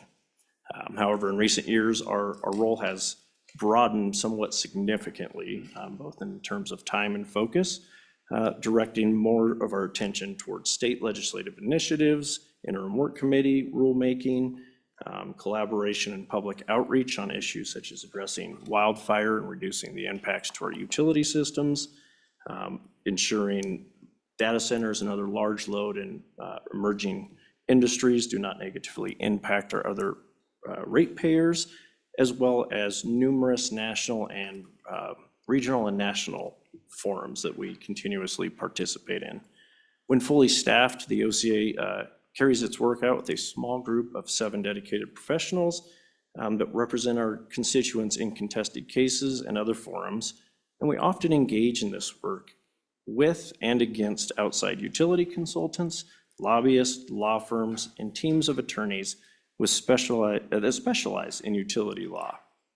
Our staff consists of an administrator, a deputy administrator, 3 economic analysts, and 2 attorneys, with both myself and our deputy administrator acting as lead economic analysts and expert witnesses in contested cases on top of our day-to-day administration of the agency. The increase in our scope of work and the complexity of the issues that we adjudicate and the need to retain specialized professional workforce, to represent our ratepayers is really the foundation of the OCA's budget request presented for your consideration. Beginning on page 32 of your packet, the OCA is requesting a total biennium budget of approximately $3,154,000, of which 70% is directed towards wages and benefits, 15% towards outside expert consulting services, and the remaining 15% going towards items such as travel, legal and data subscriptions, and other support services of the day-to-day workings of the administration. The requested budget represents an increase of approximately $209,000 or 7.1% above our standard budget, and this includes 2 exceptions requests that are both related to the reclassification and increased salaries and benefits of 2 of our existing positions, as shown beginning on page 40. And I would direct you to page 40 at this time, which has our first exception request, which is the reclassification of an existing attorney position from a practicing attorney level 1 to a practicing attorney level 4, which is necessary to retain a qualified attorney with relevant utility litigation experience. Mr. Co-Chair. Thank you, Mr. Co-Chair. Mr. Ornelas, thank you for being here. I've got a few questions, but you're on this employee reclassification. I'm sure there's a good accounting explanation for it, but 7.19 is what this shows here for your employee count. And so I'm just curious how that works. How do you get a 0.19 employee? If you could explain that. I'm sure we just yesterday dealt with some full-time employees that were seasonal, that type of thing. Maybe that's what it is. If you could just explain that. And in your narration here, I haven't heard you talk about Rocky Mountain Power, and this has been a big issue over the last 24 months. And so I'd like to know, what, if you could kind of remind the committee and the public what the history, the 30% request, they were awarded an 8%, and now I think we're in a lawsuit based on that. If you could just tell us where we're at on that, and any other rate increase requests from Rocky Mountain Power since that initial 30% that led to an 8% increase. If you could just include that in what you're describing to us. Yes, thank you, Chairman Salazar, Deputy Chair Bear. So the 0.19% employees are reflective that we are part of the Public Service Commission. We do have an independent budget and independent operations, and in that we do have 7 full-time staff when we are fully staffed. The 0.19 reflects a portion of our funding that is directed towards the Public Service Commission in support of accounting and some other functions such as that. In terms of your other question, if I missed the mark, please direct me anywhere you'd like to go, but certainly Rocky Mountain Power is our largest electric utility provider across the state of Wyoming. I think most folks in this room are familiar with some of the workings and issues over the last, let's call it 4 to 5 years with Rocky Mountain Power, including what has resulted in approximately a 32 to 33% rate increase over several individual dockets. This includes multiple general rate cases in which we establish the base utility rate as well as power cost cases in which we true up or balance annual energy costs from what is already recovered in our base rates. So that is where that stands. The case you were specifically referring to was a 2023 general rate case. We were an active participant in that, made several recommendations and significant reduction requests to the commission. As you alluded to, the commission ultimately awarded a substantially lower rate increase. And there are two aspects of that which are being appealed by Rocky Mount Power, one to the federal courts and one to the state district courts. We are not a party to the federal or district proceedings. Public Service Commission, I will let them speak for themselves on this, but they are represented by the attorney generals. One case we did not necessarily have standing to get involved, and the other one we did not have any reason necessarily to, as we fully supported the PSC's approach on this there. So is it, when you fully support a position like that, can you file an amicus brief, and do you? We have, in this case, we file comments with the court as well, sometimes in the form of amicus brief, sometimes just supporting comments. But that's really a case-by-case basis. So in the federal one, we did not intervene in that one. Yeah, I would just encourage you to, so when you have the kind of public involvement that you had in those rate case increases, it's important for the courts to know just where the public stands on this as you represent them. Thank you, Chairman, and thank you, Chairman. I believe some of my remaining remarks will also help address some of where we've been at in regards to Rocky Mountain Power and all the other utilities there. Let's see. So as I mentioned, we were hoping to reclassify the Attorney 1 to an Attorney 4. This has been an increasing area of concern for our agency over the last 2 budget cycles due to some significant challenges in attracting qualified candidates to even apply for our attorney positions, let alone retaining these professionals. Over the last 4 years, there have been 2 attorneys that have filled this position that we were discussing, and that both have subsequently resigned in less than 24 months. One chose to leave due to the realization of the specialized nature and challenges of this role and opting to find a role that was better suited to their interest and desires. The other one was recruited by a competing out-of-state law firm who works in utility litigation. After the time that we had invested training this particular young attorney and having shown real aptitude for this line of work in all of our state, regional, and federal forums. So we are constantly competing with a variety of outside firms to retain this talent. Following that particular resignation, this attorney position remained vacant for 9 months. I was unable to fill it from January to September of 2025. At the end of September, we were successful in hiring a new attorney, but this was only after working with and petitioning the Human Resource Agency, Budget Agency, and working with the governor's office to reclassify and hire this particular position at a level 4. So this exception request reflects the continuation of this reclassification permanently on an ongoing basis for the upcoming biennium. I would also note that our second attorney position is also currently vacant, and that has been vacant since August of 2025, with our prior attorney also opting to take a different position within the state that afforded a higher classification and an opportunity for increased wages there. We are currently actively recruiting for that position as well, but we have only received 2 applicants that even meet the minimum standards.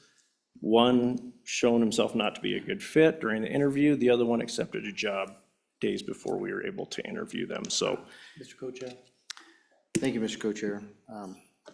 Never thought I'd say we don't have enough attorneys around here. So here we are. But I think I just heard you say, and I'd really like some clarification on this, and Mr. Richards, I'd like you to weigh in if need be, that you went to the governor's office and did this reclassification that we're just about ready to take up in this body. My understanding is that a reclassification really needs to be approved by the legislature. How does that work where you approve it and it changes before the legislature has a chance? I guess Director Hibbert has something to. Mr. Chairman, little house cleaning. The two positions that were added to this agency took place by the legislature in 2024 session, Chapter 76 and Chapter 97, and that is reflected in the Chapter 17 report. So thank you. And Mr. Chairman, as far as this increase is, yes, this is an increase in funding for these positions in this biennium. And you'll recall that the legislature has had Section 307, which restricts moving 900 series money to 100 series, or the private sector to the public sector. That's the Section 307. And then historically, Section 310. Section 310, for general funds, it limits the agencies from crossing bienniums with a larger budget than they had in the previous biennium. Now, the governor vetoed that, and those were not overridden. But I want to make perfectly clear that the governor established an executive order, and that executive order has been followed to the letter. And what the agencies have to do, they have to request this of the governor. Then it goes through a process where A&I has to approve it, the state budget department has to approve it. And then we go through that whole Section 307, 310. There's 3 places, and I'm very proud to say this, that with all the Section 310 discussions, there's 3 places where this occurred. Board of Equalization had a conversation with you about this. Public Service, we're having that conversation now. And Tourism, where we submitted the supplemental budget with their planned compensation increases that were put through A&I, and we spent a year doing that. Those are the 3 places. That's a very small amount, but I want to reinforce this. We are serious about this. And if we weren't, then it would only encourage the legislature to be more restrictive with Section 307 and 310 in the future. So please understand that we took this serious, and this is the areas where we have these adjustments. So I will certainly answer any further questions on it, Mr. Chairman. Unless there's anything Mr. Richards would like to add. Mr. Chairman, I'm in agreement with Director Hibbert's remarks. To put a finer point on it, on page 41, the narrative is signaling a potential. It says likely that a B11 request will be necessary for the balance of my interpretation, this biennium. That sentence would not be possible but for the veto of those 2 sections. Thank you. Thank you. Let's continue. Thank you, Chairman.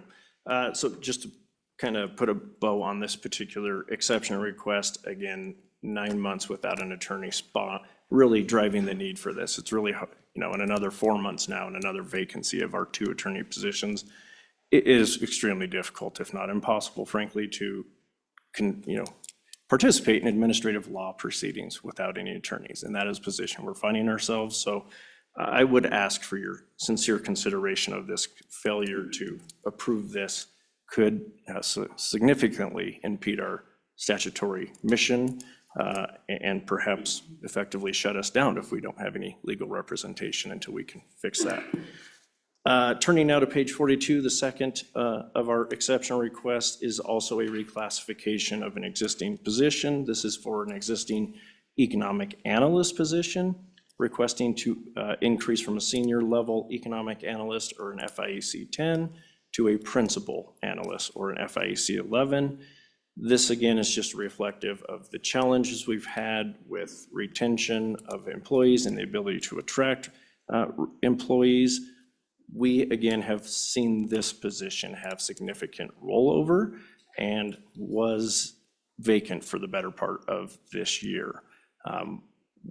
The world we are living in is changing. The matters we get involved in are more complex. They're requiring more and more complex computer programming and modeling backgrounds. And unlike all of the other firms that we compete against, if that is the correct term, these law firms, the outside consulting firms, our size of our agency requires us to be jack of all trades. We have to have financial background, accounting background, engineering background in terms of how our systems are built and operated, as well as economic theory principles. And of course, now we're diving more and more into computer programming and computer modeling. So this remained vacant for a significant portion of the time again. This request is simply reflecting the need to appropriately align this position with its categorization so we can hope to retain young professionals in the long run. Turning over professionals every year or two is, again, creating a significant headwind in our ability to effectively adjudicate the cases in front of the commission and other forums. Any questions on this? Okay, let's go to the next one. That is both of my exception requests, Mr. Chairman, and I thank you for your time. I'm happy to answer any additional questions. What else? Chairman, I will be very brief. I am Melissa Mizell, the Wyoming Universal Service Fund Manager, and I only have one exception request, which is on page 50. My exception request is to decrease my budget by $1.5 million for the biennium budget.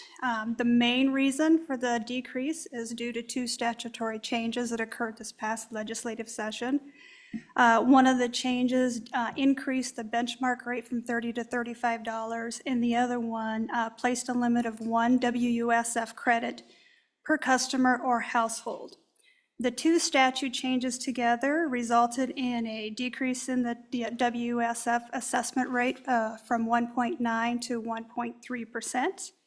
It decreased the number of telecommunication companies that are eligible to receive funds through the fund under Wyoming Statute 3715-501D from 5 companies down to 3 companies. And it decreased the number of customers who will receive a WUSF credit on their bill by 633 customers. So consequently, that results in a decrease of approximately $50,000 per month that will be dispersed from the fund, or $600,000 per year. The remaining $300,000 reduction in the fund is attributable to a gradual decline in the number of landline phones in service, as much of the Wyoming population now relies solely on cellular service for their communication needs. And that is it. Okay, any questions on that?